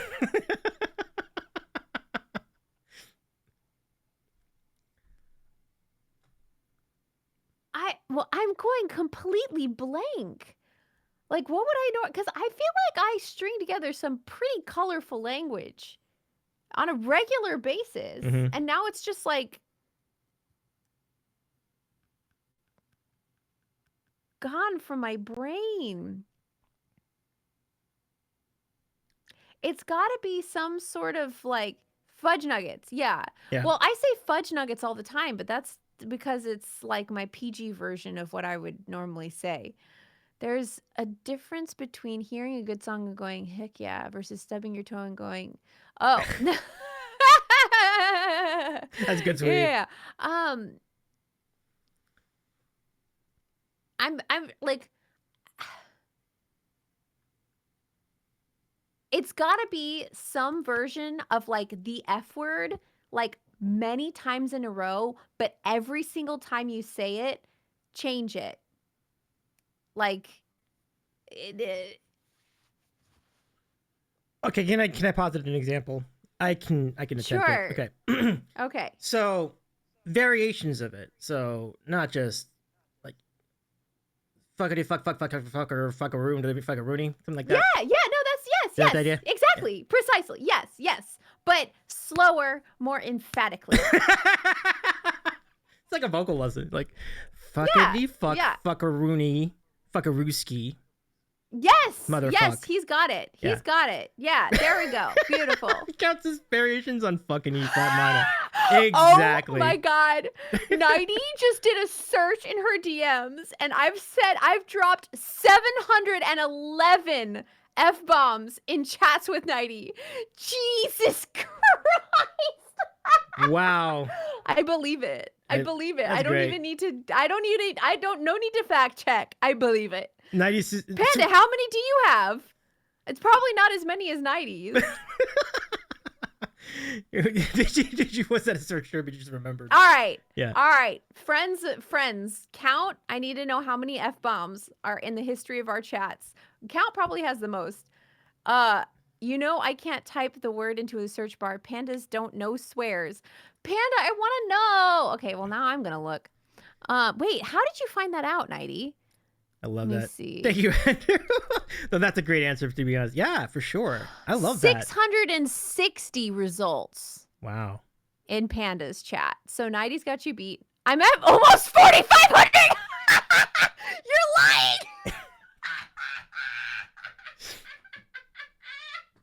I don't know that. That is amazing. Amazing. Oh. Count. Amazing. I've got to fact check that. I've got to That just made my night right there, folks. Like the classic Claire cackle. Wait, but how did you narrow it down to mine and not yours? Let me see. How do you do that? From username. Okay. Yeah, Candace 4,479. Oh my Wow. God. Incredible. It is. It is. Incredible. How many years does that cover count? Like how many years? Is that 8? 7 years? 7 years, I think. If you divide that by number of months, like Wait.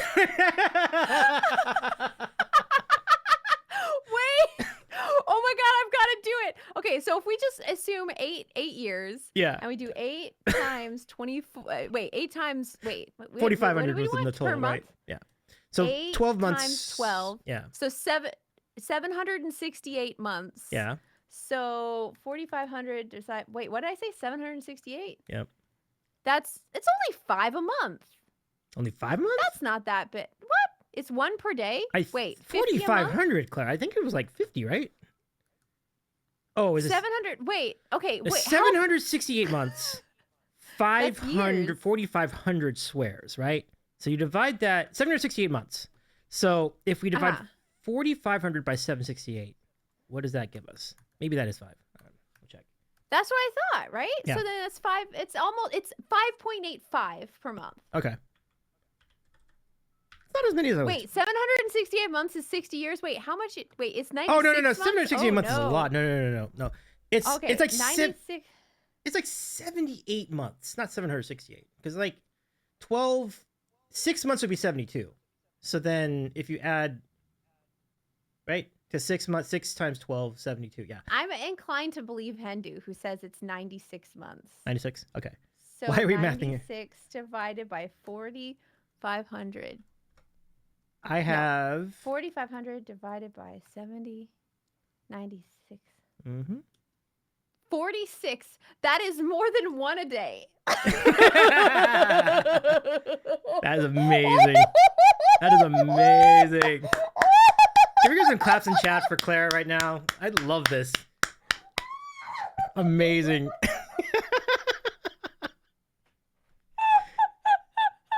Oh my God. I was not prepared for such a revelation. How is that even physically possible? Wow. All right. That's how you know you found a true pal. A swear a day makes Claire's sanity stay. And Rothgar says, that's just with one person. That's true. Like, if you count everybody else, like that. Wait, let's see. Joey says, wait, does that count the number of messages containing fuck or the number of fucks in all messages? Well, The second. right. That's like, it's the number of times it was used total. It's not the number of messages. It's the number of instances in which it shows up. That is epic, but thank you, Hendu, for the question. That's amazing stuff. No, Joy. It accounts for that. That is the total.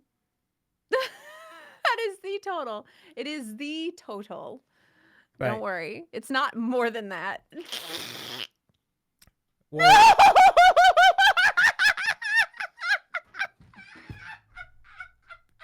Sorry, I'm just looking at a screenshot of my messages.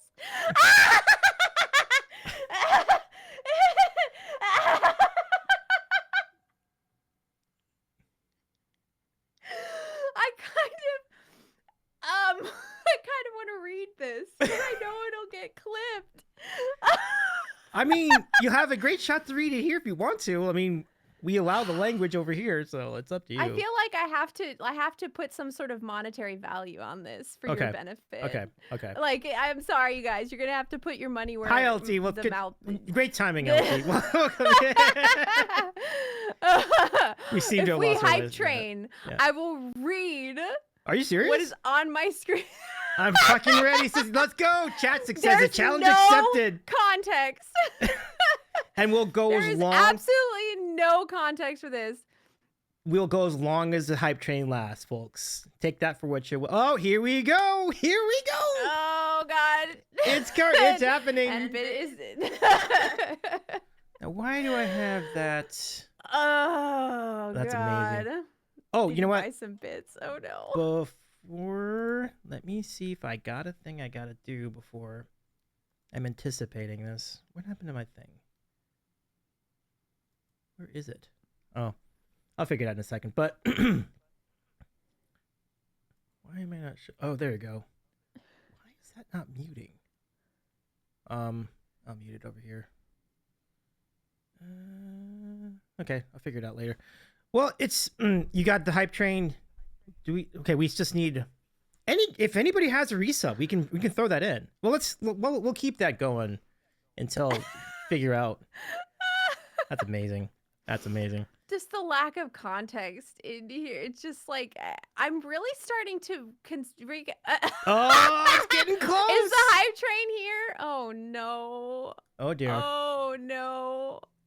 I did say I would do this. Oh my lord. I just got a DM. Oh, absolutely not. All right. Let's go I can hear start this myself. up. Yeah, I heard it too. I'll just turn this back down in a second. Just to get this. Yay! Hype train. Okay. Chicka, woo woo. Claire, let's just get a couple no. questions in before we get into this, because how quickly can... So, Andrew, thank you for your question. Let's go to this from Nighty, who says, who's your favorite mod under 5.3? I think I know the answer to this one. I don't have any mods under 5.3. Ah. I only have tall mods. Nighty, you're like 5'10", right? Good answer. Next question from King Dambreaker. You just won a Pulitzer Prize. In your acceptance notes, who do you name as your first inspiration in photography? Good question, actually. First inspiration or biggest inspiration? You could do both. Both is fine. Like, some of my first inspiration came from like this teeny tiny little photographer that was on a site that I was a part of called DP Challenge. Mhm. He's a photographer in Iceland, and he does portraits, and I loved his work. And he's not famous or anything, but he does beautiful work. His name's Laris. And that was like my first inspiration. Next to that, I don't really attach myself to any one photographer's work. I'm constantly like letting the world sort of influence me, I guess, which is probably not the best thing. I should probably like be having my own voice at this point in my career, but I just like experimenting with things. I like having the freedom to try lots of different things. And so I'm always looking at like just an absolutely infinite number of photographers, like so many to the point where I don't even know their names. I just like see their work and I'm like, whoa. Cool. All right. So thank you, I'm gonna have to give the people what they want. No, for sure. We'll pick this back up in a little bit. So Jordy and John, sit tight. We'll get back to you after we complete this challenge. We have about 3 minutes. Let's see what you can do in 3 minutes, Claire.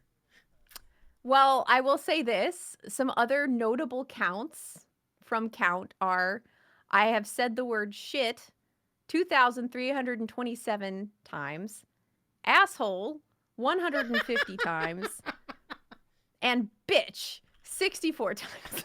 Oh my gosh. And part of why I'm just sitting here like screaming at this page, first one right off the bat, so y'all can, like, people who are around for this will understand this. She went into the trap, ate every single drop of food, and licked the plate, set off the trap, and still made it out. How the fuck did she set off the trap and not get caught?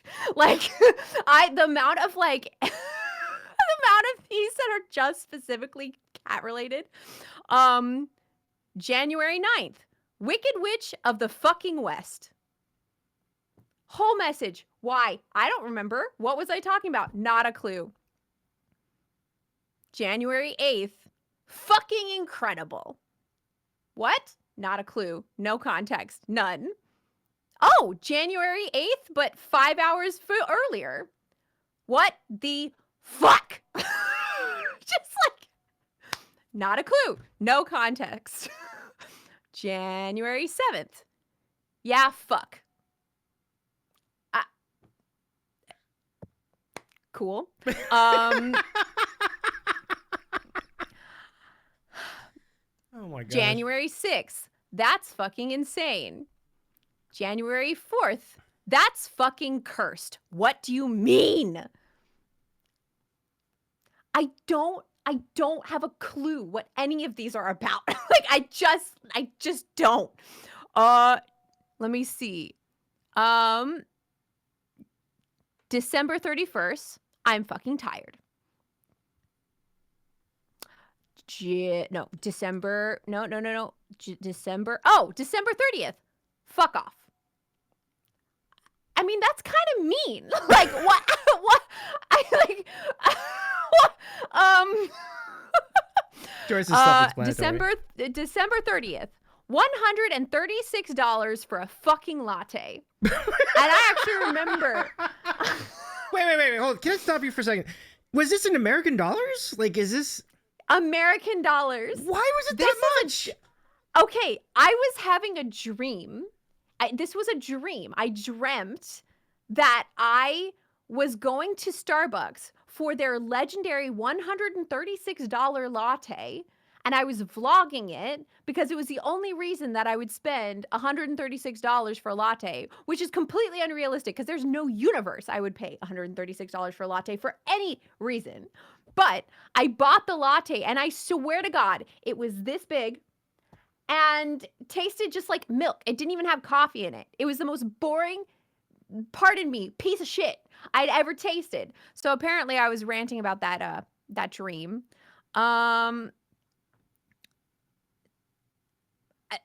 December 20th, it just says, fuck app. Thank you for getting us to level 2, everybody. Oh my gosh. What? What? Because I'm pretty sure we weren't talking about like a dating app. Like, what is that about? Not a clue. Hoax says Twitch Mobile. I'll give you one more. December 16th. Who the fuck is this woman? Just a little a little taste of Wow. I kind of want to just like give a Wait, November 2024 fucking cursed babies. What is that? Hold on, I'm not there yet. Let me scroll. swear pics. I mean. Oh wait, there it is. Yeah, November 20th. Fucking cursed babies.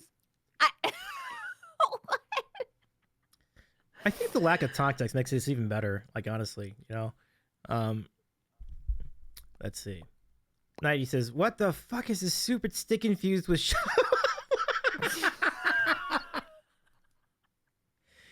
Oh my gosh, well, now Claire. my DMs are. I'm gonna get so exposed. I'm gonna be so exposed. What does that mean? What was I talking about? I don't know what that is.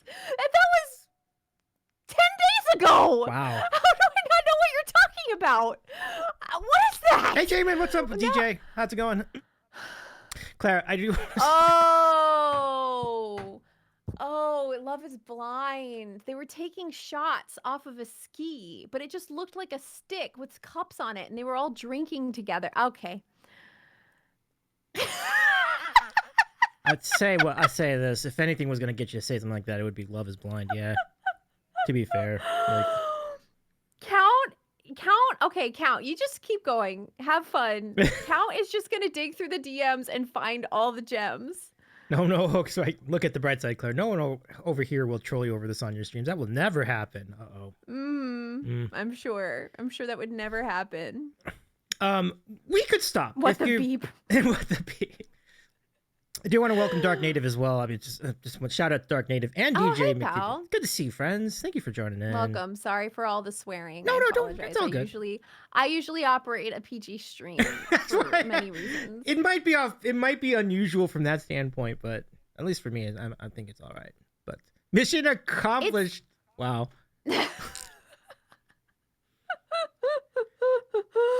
Wow. I did not expect to have so much like confusion and delight just looking at a list of every time I've cursed at a friend. Wow. Magix is redeems Cool. treats for Claire's choice. I love this idea. Would you like to have a treat, Claire? I would like to have a treat. Am I allowed to have a treat? Of course you are. Hi, Magical Nate. Thank you. Welcome. LT, thank you so much for the 500 bits as well. So let's see. Thank you, LT. So wait, are we still hype training? Dang. We are still Nice, hype guys. training. Amazing. Choo choo. Amazing. Thank you for the 500 Thank bits. you for the hype train. Yeah. Thank you everybody for typing us up tonight. Smarticus, thank you for your 1 month gift sub to 90. Thank you, Jump for Joy, for your 1 month gift sub to Horror Host Joe. And V, thank you for your 100 bits as well. And amazing stuff, folks. Give yourselves a hand, everybody. Give yourselves a hand in the chat. Joy, thank you for your resub too. And Hoke, thank you for your gift sub to Count SC earlier. And Sweetie, thank you for your instead of drop. Sorry. Andrew What just says instead of dropping F-bombs in my chat, we should just say, what the 4,500? Yes! What an inside joke. I'm never going to be able to live this down. Never. It comes off the mouth great too. 4,500. What the 4,500? I'm just gonna put that on as my reel, like on Instagram. It's like, if you know, you know. just that part. Like what the at the current rate at 2026, it'll change to what the 5K. True, probably. If not, like halfway through this year. Let me see. What the 4502, what the 45 doesn't top the math bit. True. Okay. Thank you so much for your participation, everybody, and we appreciate you, Claire, for being such a good sport too. Let us go to Jump for Joy's question, which is, okay. are there any Twitch music streamer originals that you've come across recently that you've been intrigued by?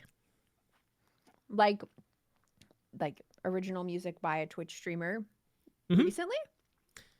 Well, it doesn't necessarily mean it's a recent song, but like, have you come upon a Twitch music original that you've been intrigued by? It can be an older song too, but if you. Nighty, what's the song by Alana that you want me to learn?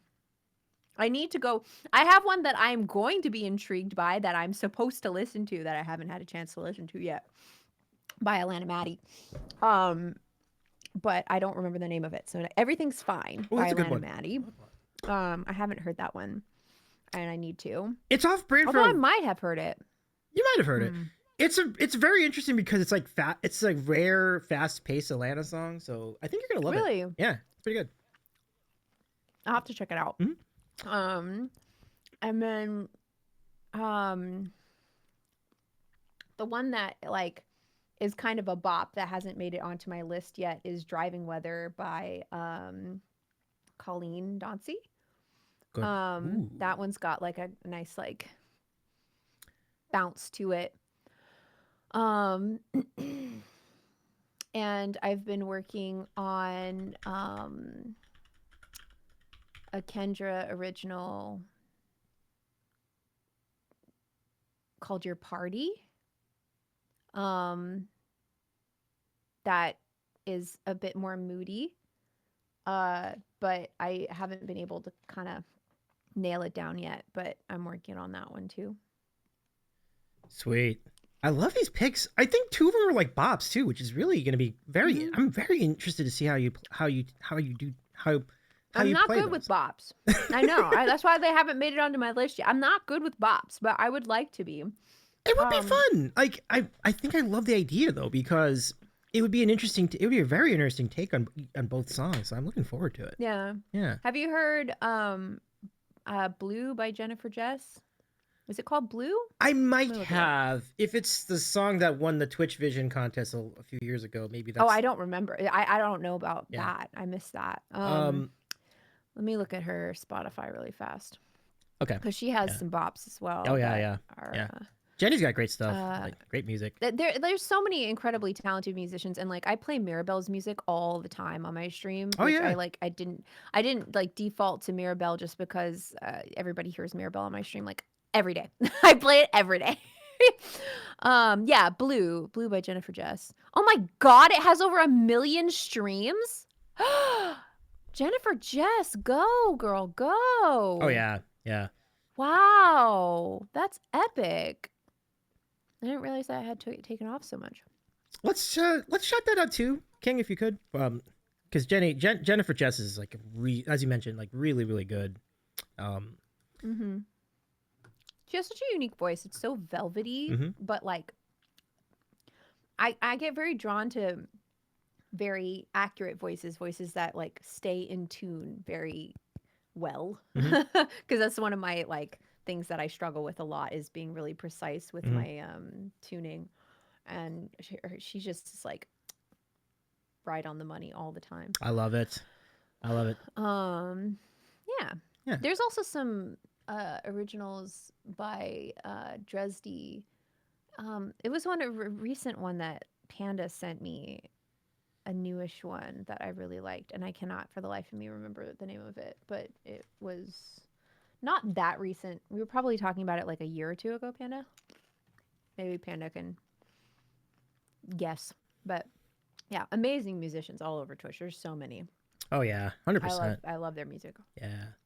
Thank you, Joy, for the question. I loved going down that catalog of cool Twitch originals. Good times. So let's carry on. We have Jordy12 next with a question. What is your favorite flavor of ice cream, Claire?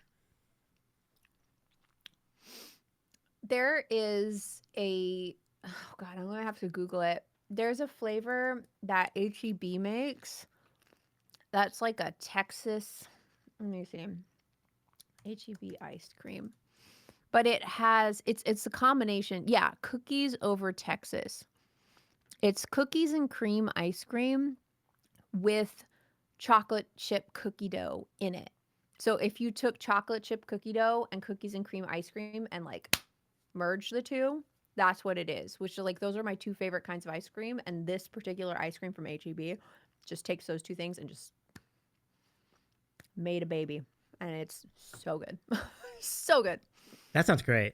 I will vouch for HEB snacks because when I was in Austin last year for JEF Con, the snack game at HEB is unbelievable. Like the chips. HEB does not pull a single punch when it comes to snacks and yums. Oh yeah, tortillas too. Like they're just so good. Like everything is great there. Like it's really good. But phenomenal question, Jordy. Thank you for asking it. Yeah, HEB does not screw around, says King. Yeah, 100%. Count says Claire, May 2024.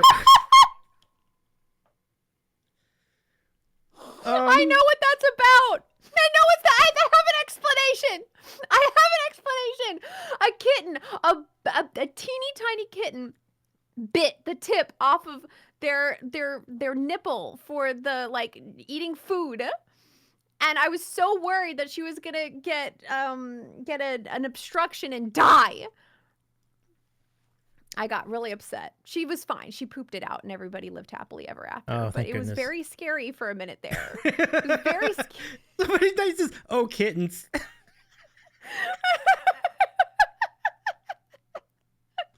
Oh my god. The comment was because for the YouTube VOD, I must let me read what it says. May 2024. Damn it, shit bit the tip off the nipple, and that was about the cat. I gotcha.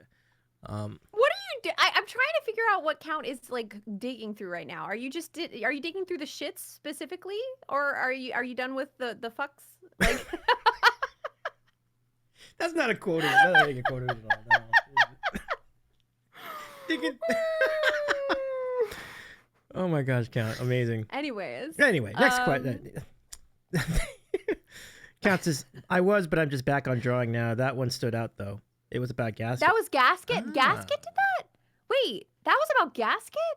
Because I thought it was, Gasket did that too? Okay, so Gasket did that, but that was, okay, because another, like, the litter I had when I had Gasket, one of them did it and was fine, and then Gasket came and did it too. So I think I was maybe less freaked out, maybe.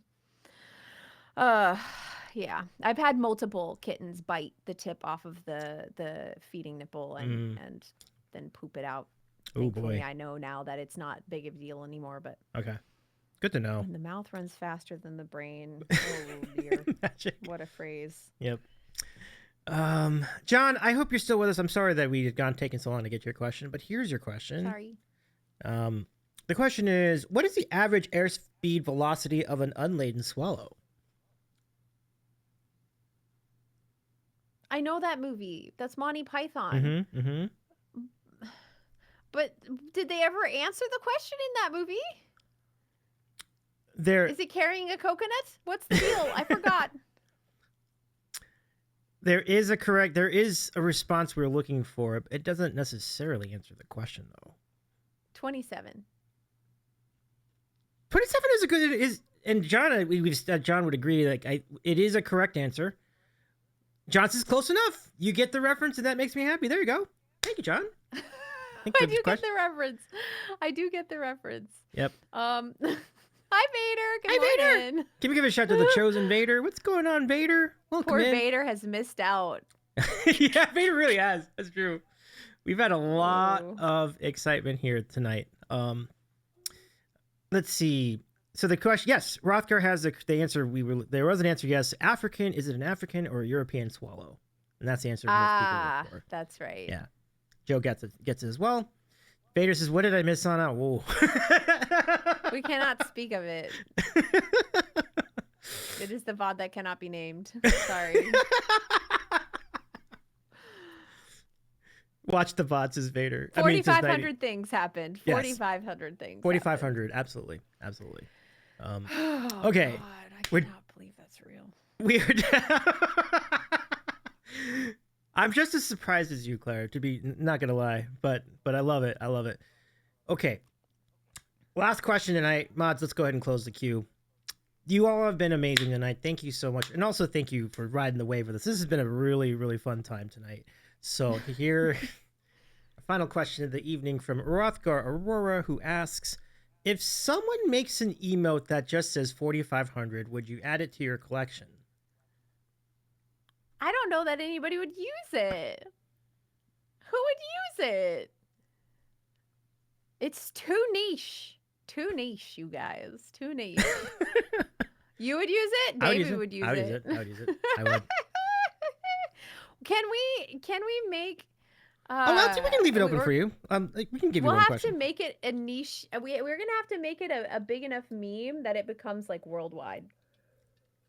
Magic says, who the 4,500 wouldn't use it? I feel like it would catch on over time. Because if enough people from this channel, from tonight, like start using it, it'll just kind of become a thing, you know? So, Also, how do you fit that into an emote? It's a very long, wide thing. well, I've seen 4 numbers in an emote before. It would be tough. You're right. Really? It'd have to be like narrow. Like that to be very narrow. Hi, Blueberry. Hello. You want a huggy? Come here. Come get your huggy, Blueberry. Or That's my girl. maybe you just put them in like corners, like 4 or 5, and then the bottom 0 0. Maybe. It is a good challenge, though. You're right. It has 4 letters. It's fine. Oh, that's true. Like if you see Wise Warrior with a clap emote, that's 4 characters. Yeah, but you can barely read that. It's not that easy to read. Do you want another huggy? It would Sorry, be we have a thing. Do you want another hug? Come on. Come get another hug. Come on. No? All right, never mind. Sometimes Okay. she goes in for multiple. Oh, Oh, I no, gotcha. here she comes. Oh. Come on. She has to like hug, but only from left to right. It Aw. has to be this direction. And then she shoves her little head in my armpit. Aw. And then when she's tired, she leaves and then comes back again for another hug. It's just our thing. Aw. That's Isn't that lovely, a good girl? Claire. Yeah, she's a good girl. Yep. Yes, ma'am. All right.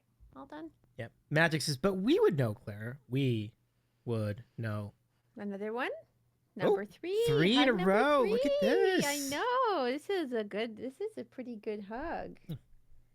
3 in a row. That's amazing, Blueberry. Thank you. Yeah. Thank you.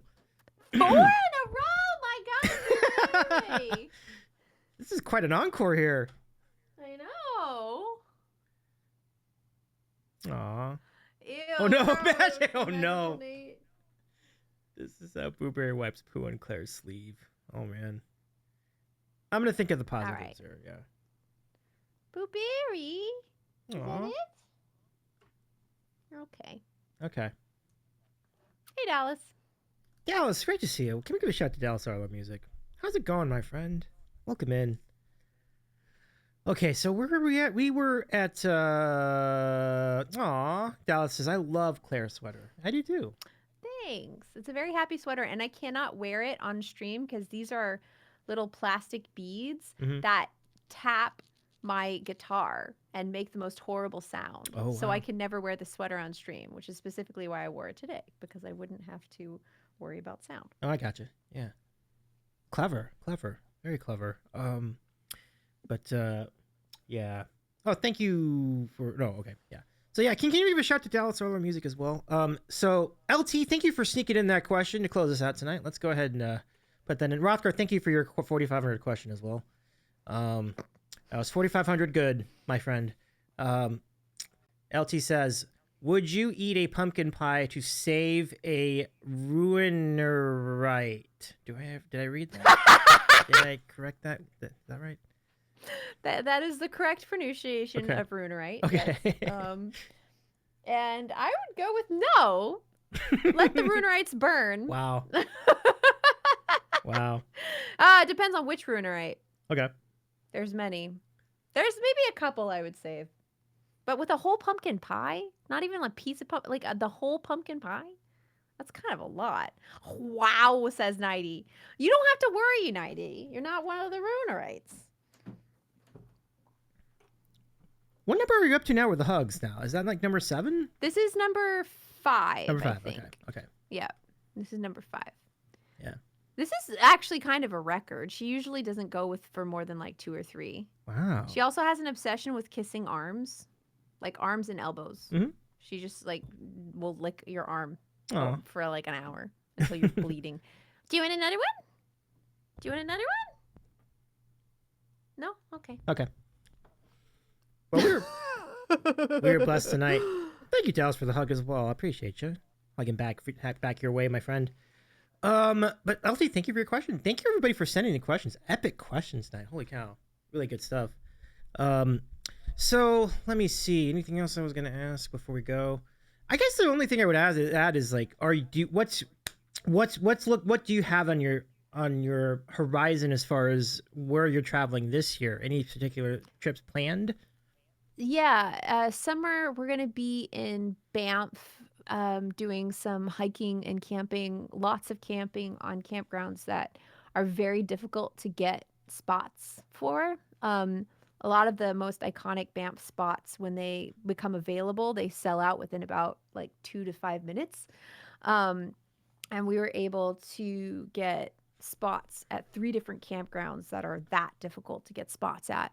For a frame of reference, when you sign up for this, you open the website and you wait. And when you're in the waiting room, they randomize you. And then at 8 a.m. or whenever it goes live, they just give you a random place in line. And for one of them, I was 45,000th in line, like over 45,000 people were ahead of me. But Justin and I both do it together. So he was like 3,000th in line or something. And so he was able to get something for that. But it's like buying Comic-Con tickets used to be. Is it not like that anymore? I've never actually made it to a Comic-Con, but I remember it used to be really intense to try and get a Comic-Con ticket. How did they fix that? Because now, like, we were able to get a bunch of spots for Banff, so I'm really excited about that because it's going to be very nature, very hikey, very relaxing, hopefully. And then we're going to do Nepal in December. And so in Nepal, we're planning on potentially doing a 12-day hike that will end at over 16,000 feet of elevation. And I'm kind of terrified of that. And so I've been kind of starting to train for that. I've been doing like trying to get my cardio going. So I'll do like sprinting and running up and down stairs and stuff like that. And I've been weightlifting and just trying to get my body prepared for that, because that's like, you can get really sick doing that. But since it's a long hike, I think there's lots of acclimation time. Did you say December?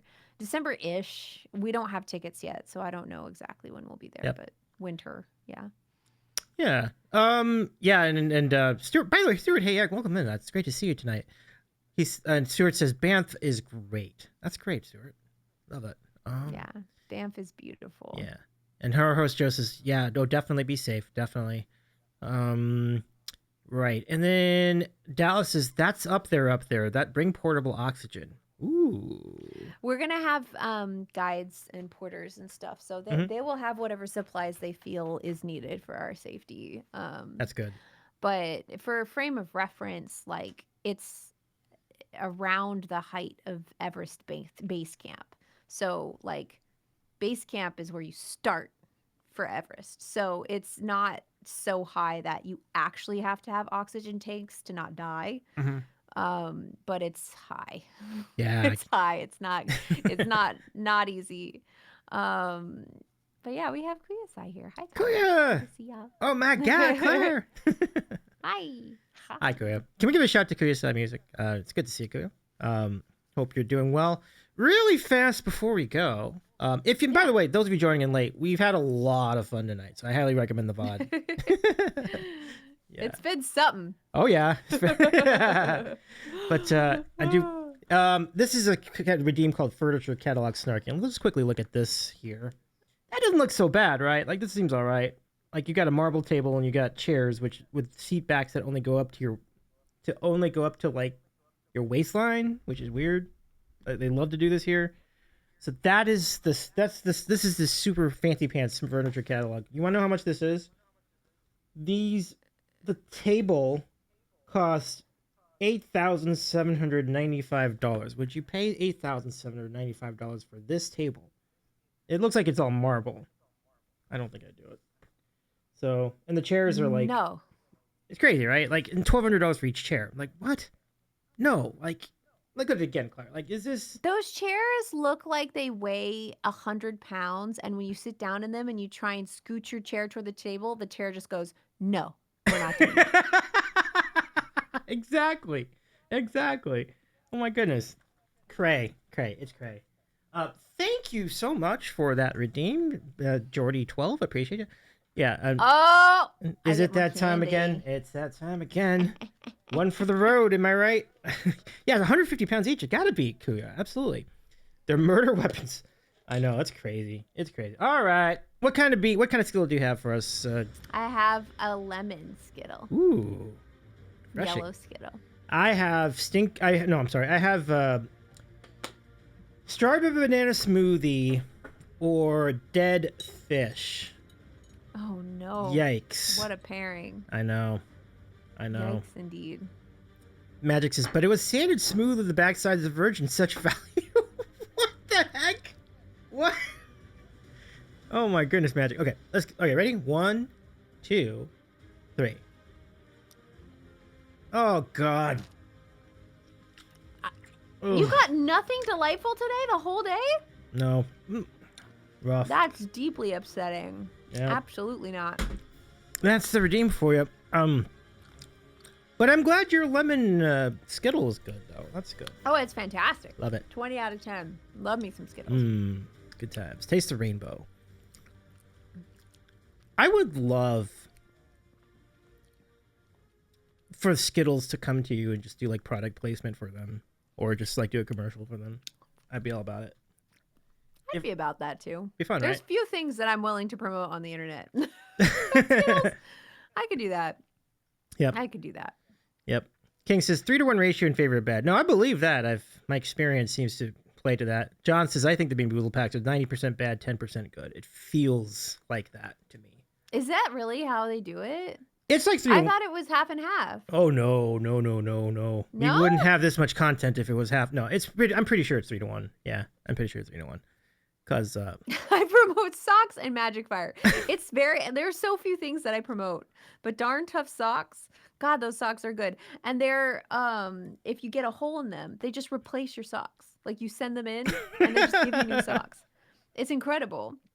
And there's this fire stuff. You put it in the fire and it makes the fire pretty colors. And when I'm talking pretty colors, I'm talking like you feel like you're a wizard, Harry. Like it is pink and purple and green and like it's gorgeous. So yeah, those are my nice Magic says sponsored content. Magic says I would promote the C-Pix 4500 out of Skittles. I love it. Amazing. Phenomenal. Oh gosh. If you know, you know. Wow. And you have a train coming through. Oh my gosh. I do. Choo choo. I have a lot of trains in my area. That makes sense. Yeah.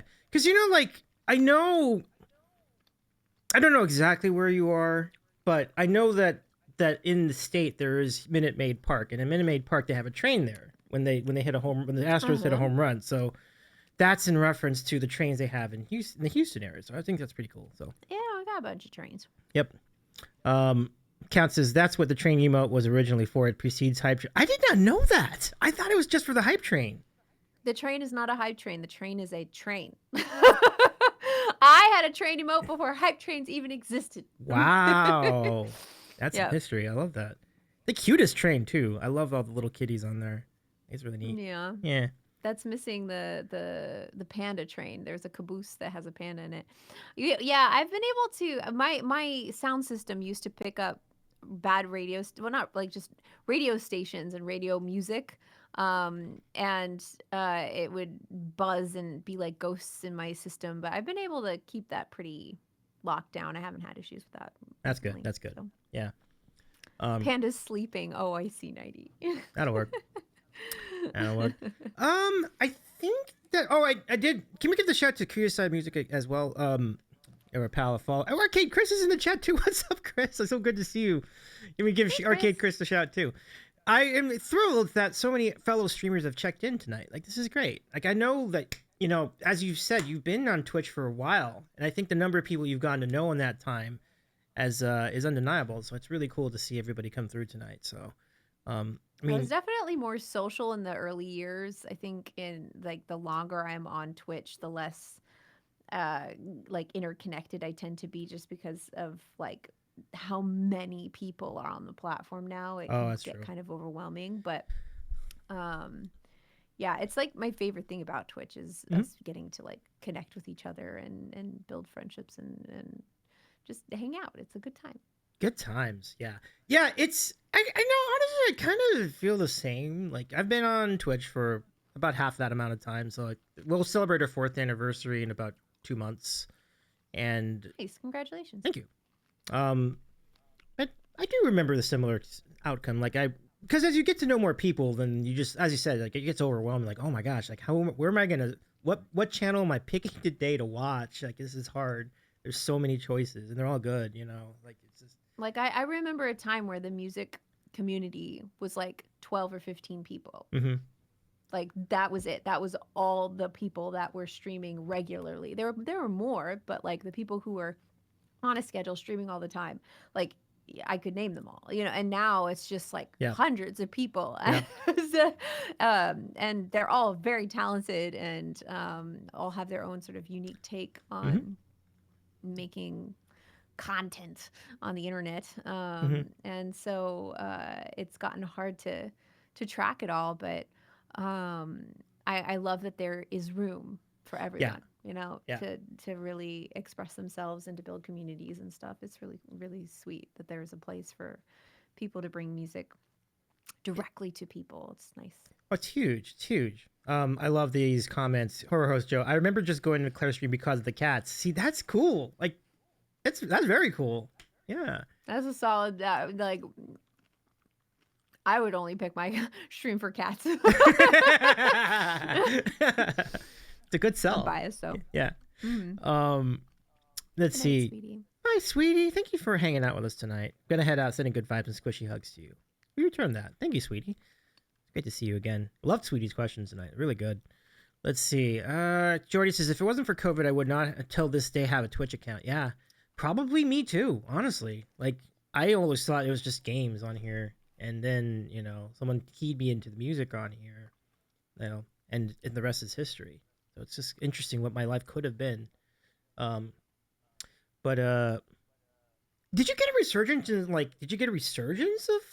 of audience when COVID happened, or was it still pretty solid the whole way? That's an interesting. Define resurgence. Or surgeons, maybe not resurgence, but like surgeons. Well, because like the largest my audience size ever was during COVID. Okay. So like if you look at the history of my stream from start to finish, the most people, the raw like number of people in the stream was highest during COVID. Right. And then it like crashed right after COVID. Like got like the lowest it had been in years, and then I've just sort of been slowly like making my way back up. Right. I've spent a lot of time with the numbers. Like I mainly look at the numbers from the perspective of like, how much do I need to do for my normal day job to make sure that the math adds up? So I zoom out on my stream a lot. So I look at how my stream does over periods of years rather than stream to stream or even month to month. I look at like a year at a time for how things are going. And I try not to get too hung up in like ups and downs, because like it's the most volatile thing you can imagine. And so you have to kind of zoom out, keep zooming out until it's no longer as volatile. And even then it's still volatile. And then just use that to kind of do decision making. But yeah, there was definitely a huge boost during COVID. And I have not climbed my way back to where I was then, but I don't mind like worry about it. Like you know what I mean? Yeah. Like it's not where I put a ton of my energy or attention. It's mainly about like, am I able to sustain the time that I put into it financially? And if the answer is yes, then I do it. And if it's no, then I pull back a little bit and do more work from a photography standpoint and just keep playing with that balance over time. Great balance. Balance is huge. I know that's an ongoing topic during all these interview spots, like it, and it's great that you're balancing it. Like that's really cool. I balance it with my other job. What I need to do is figure out how to balance those things with life. That's a difficult one for me. And my friends call me out on that a lot, but they should. Like I'm still figuring out on like, how many hours a day do I really want to work? And because there's many months of my life where the amount of time I work is, am I awake? Then I am working, like, period. So I'm trying to figure out how to create a life where like it's a little bit more balanced with some other things, relaxation and hobbies and taking care of myself and my space and all that stuff. But Claire puts life as number 3 priority to assist. I'm trying to get better at that. I'm getting better. And like I had a couple months at the beginning of this year, like January, February, where I was really taking it easy. And so I was able to kind of like get plenty of rest, and now I'm back at it again, and I'm like constant work again. So I don't know if there's ever going to be a time where I don't have periods of my life where I'm not going too much with work, but if I can have the periods of time where I'm not doing that, then it balances it from a like grander perspective. So Yeah, we'll see. for sure. Panda That says was exaggerated. You definitely were asleep too. Oh, I wish I Wow. could work while I was asleep, because then I could work less when I'm awake. Does that qualify as work binging? Yeah. Well, yeah, Yeah. by work binging, then you make enough money to take the break, because like there's no person deciding like how much I get paid, right? Like Right. I mean, I'm the person. So, I can take the time off, and in taking the time off, I don't get paid. So like I have to be able to, like, if I work too much, then I can work not, like, and then it go back and forth. But I would like that life where I could just like nah, work at a normal healthy amount all the time. But I don't know. We'll figure it out. Yeah. Well, as you were talking about, it's not a linear path. Like you kind of the macroscopic view is huge here, so I think that makes a lot of sense. Yeah. Yeah, I zoom out a lot. Yeah. Yeah. Definitely good to have perspective. As Nighty says, yeah, you did that Starbucks $135 coffee vlog in your dream. That's work. Yeah. Yep. It was work. I was getting stuff done.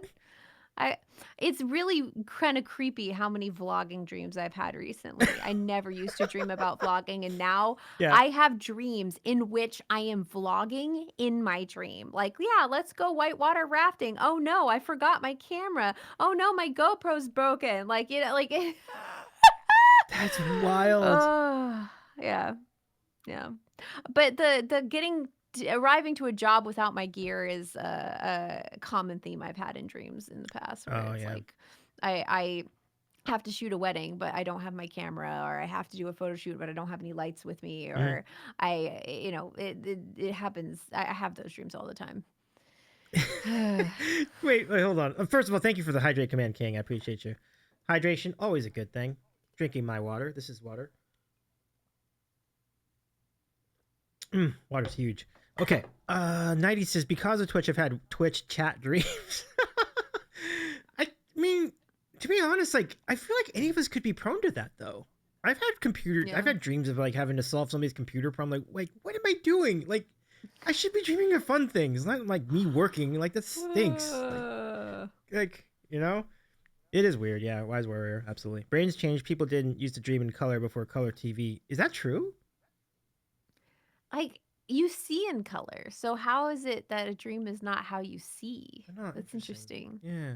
Yeah. Although I do have themed dreams about whatever TV show I'm watching, which can be stressful when I'm watching things that are like apocalypse, like Yeah, man. and I'm in my dream like running from zombies and stuff. Like, yay, this is super fun. Gosh, it's funny. Yeah, LT's, oh no, my drone fell out of the sky. I mean, it's terrifying to not know the difference between the dream and the reality sometimes. So I feel that. My really bad dreams are in black and white, and my good dreams are in color. What? Wow, really? That's wild. I've never. Wow, V. Amazing. Interesting. That is very interesting. I've not had that happen to me, but certainly I've had some wild dreams for sure. I do have a lot of dreams where people are running. I mean, I don't have these dreams now, but I did have dreams when I was younger when people were running after me, and it was like an action movie, and it was like, I gotta run. I know. Oh my god. And then I wake up and I'm just in bed. I'm like, oh, it's like I thought I was gonna die, but it was just a dream. Rothgar says, that's such a good feeling, is waking up from a dream you didn't want. Oh, absolutely. Rothgar says, I have heard that the most common nightmare is having to sit an exam for a class you never attended. So I guess school is just a collective traumatic experience for everyone. I've had that dream so many times. Or I realize that there's a class I forgot to attend, and I'm failing a class and don't even know about it. Mm-hmm. Oh no, I have that dream all the time. Yeah, that'd be rough. But like you said, when it is that bad, the best thing is that it's over. It will end. Do you ever get to a point where you're dreaming something and you love what's happening, but you know enough that you are in a dream and you know it's going to end and you're sad that you know it's going to end and you can't continue? I have not had lucid dreams where you like know you're Mm-hmm. dreaming. I don't lucid dream, unfortunately. I would love to. That would be super fun to have like pure control over your dreams. I did have one dream where I realized like, oh wow, I can fly.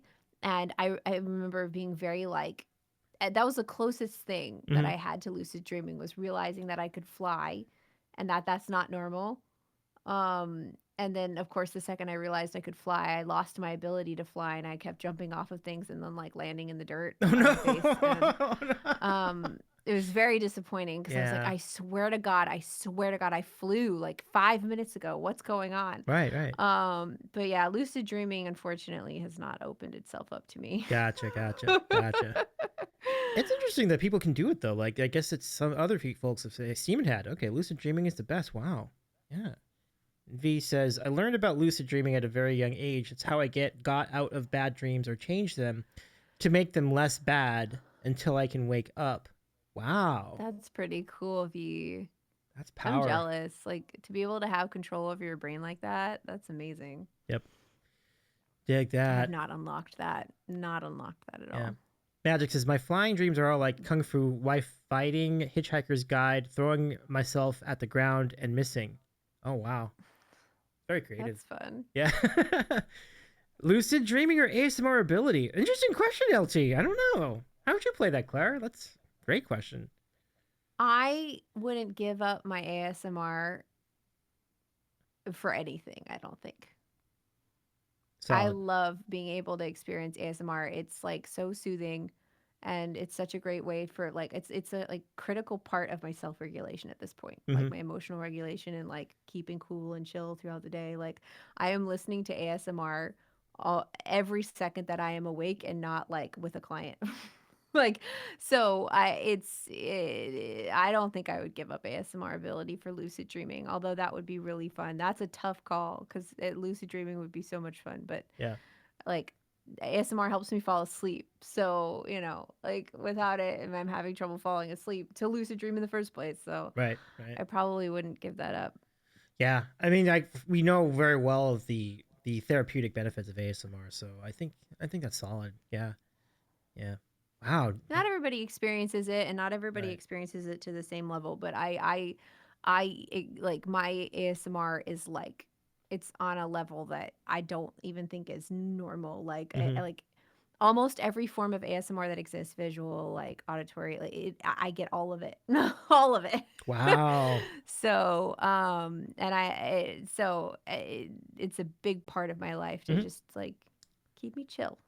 I love it. So Oh, Magic, I'm sorry to hear you're a fantastic though. Can't visualize things in my mind. Oh. oh man, we were Mm. talking about that on my stream. How different that is. It's like when you can't visualize things with your mind, like your brain. Wait, LT isn't LT as well? I don't know. I don't remember. We were talking about this on my stream. There were a couple of people who were like talking about thoughts as if they were like files in file folders and not images. Corwin? Corwin? It must have been maybe. No, you're right. It was Corwin. It was Corwin. Yeah, yeah, yeah, Yeah. yeah. Main Yeah, yeah, pain yeah, too. yeah. Got you. Got you. Wild, Wow. wild, wild, wild, wild. Crazy. Crazy. Stormin is too? I didn't even know. Wow.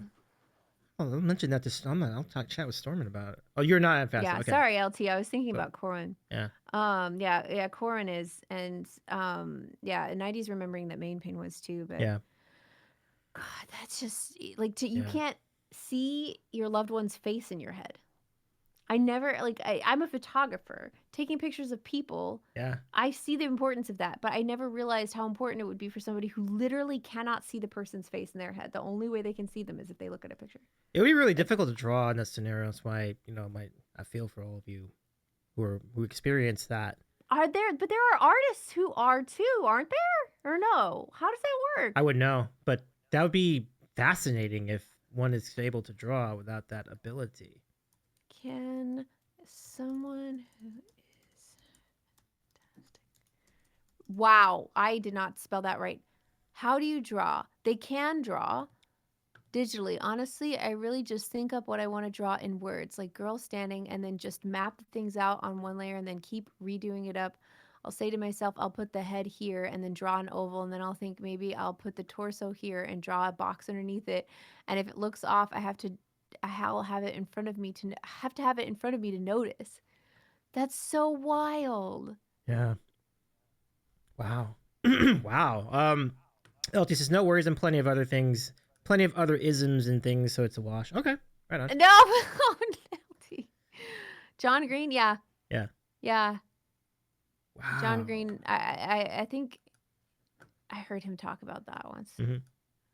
Yeah. They use references if they're drawing something realistically. It's an amazing. It's just rather fascinating to explore the mind and how it works, and it does work differently for different people. But on that note, I'm gonna say thank you so much, everybody, for hanging out tonight. This has been extremely fun. Thanks for hanging out, guys. Yeah, thank you for coming through, everybody. Clara, thank you for your time. This has been really fun tonight. I appreciate your time. Thanks for having me. You got it. You can catch Claire every week on Twitch. Sundays and Tuesdays and Thursdays. Is that right? I think those are the days. That's the nights. correct. Yep. Sundays, Thursdays, and Tuesdays. Tuesday, Thursday, Sunday. 8 and 9 p.m. depending on the day.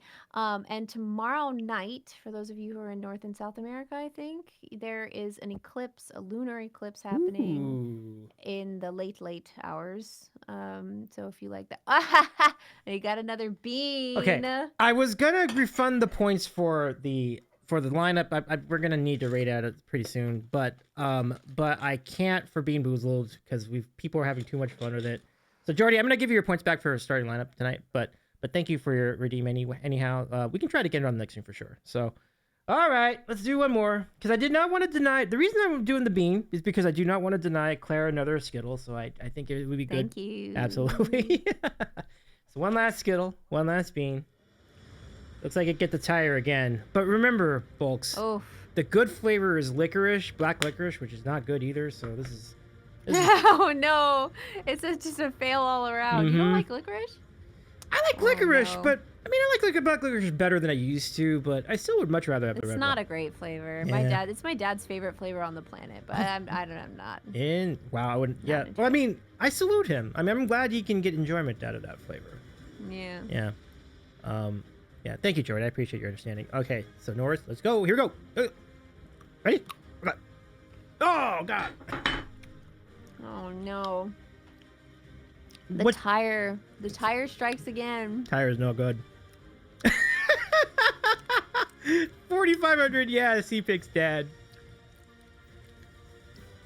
V says, Claire, did you also say you might stream later than normally tomorrow? I did, and I looked at my calendar again, and I was full of crap. I will be there on time tomorrow, maybe even early. Cool. Because I'm going to be going to my parents' house for the eclipse. So. Oh, nice. I'll put that in Discord that I will not be late tomorrow.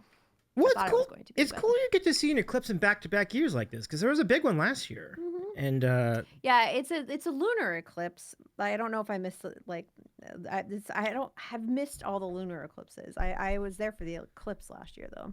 Right, the regular eclipse. Yeah. It's been cool. Yeah. Good times. Yep. Yes, it is. Nice. Okay, so thank you all again. Thank you, Claire. Let us raid. Thank you, guys. I think everybody knows. Where shall we go? I think we're gonna go hang out with our pal Subtractacat tonight. Continue the party over Subby! there. Yep. Dragon Age. Good game, right? It's solid game. So there's a raid call. Copy the raid call. Thank you so much to King. Some mod left to our mod King tonight. Thank you so much for helping us out this evening, King. We will have much to recap at Subby's channel when we get there. Oh boy, I don't think he's gonna be surprised by the 4,500 at all. Nah, because he's met me many times. He knows how I talk. So he knows. Yeah, I believe it. It's Claire. I believe it. Thank you so much. And Jordy, yeah, let me know. I'll get those points back to you. We can try that again next time. But y'all, thank you so much. Have a good rest of your night. Copy those raid calls. Let's hang out with Subby. If you're not following Subtractic, go follow Subby. Everyone go say hi to Subby. Yeah, Subby. Subby's very cool. But yeah, we'll have a great. We'll hang out with Subby. Smart Hoaxes. Thanks for the stream debut. That's awesome, and for the awesome appearance, Claire. Yeah, thank you, Claire. Phenomenal times. Phenomenal times. Goodbye, match. You're welcome. Thank you, Jordy. Thank you, everybody. Okay, got the raid calls ready? Great. We'll follow. If you missed any part of this VOD, highly recommended you check out the VOD tonight. we'll have it here on Twitch and over on YouTube tomorrow. So, good night. I'll see you around soon. Bye, everyone. See Claire tomorrow. Don't forget about Claire. Oh, let me use this command just so everybody who's not familiar with Claire's channel can go follow Claire right now. There it is. Go to Claire. Follow Claire. Bye, everyone. We'll see you at Subby. Take care. Bye. Bye. Bye.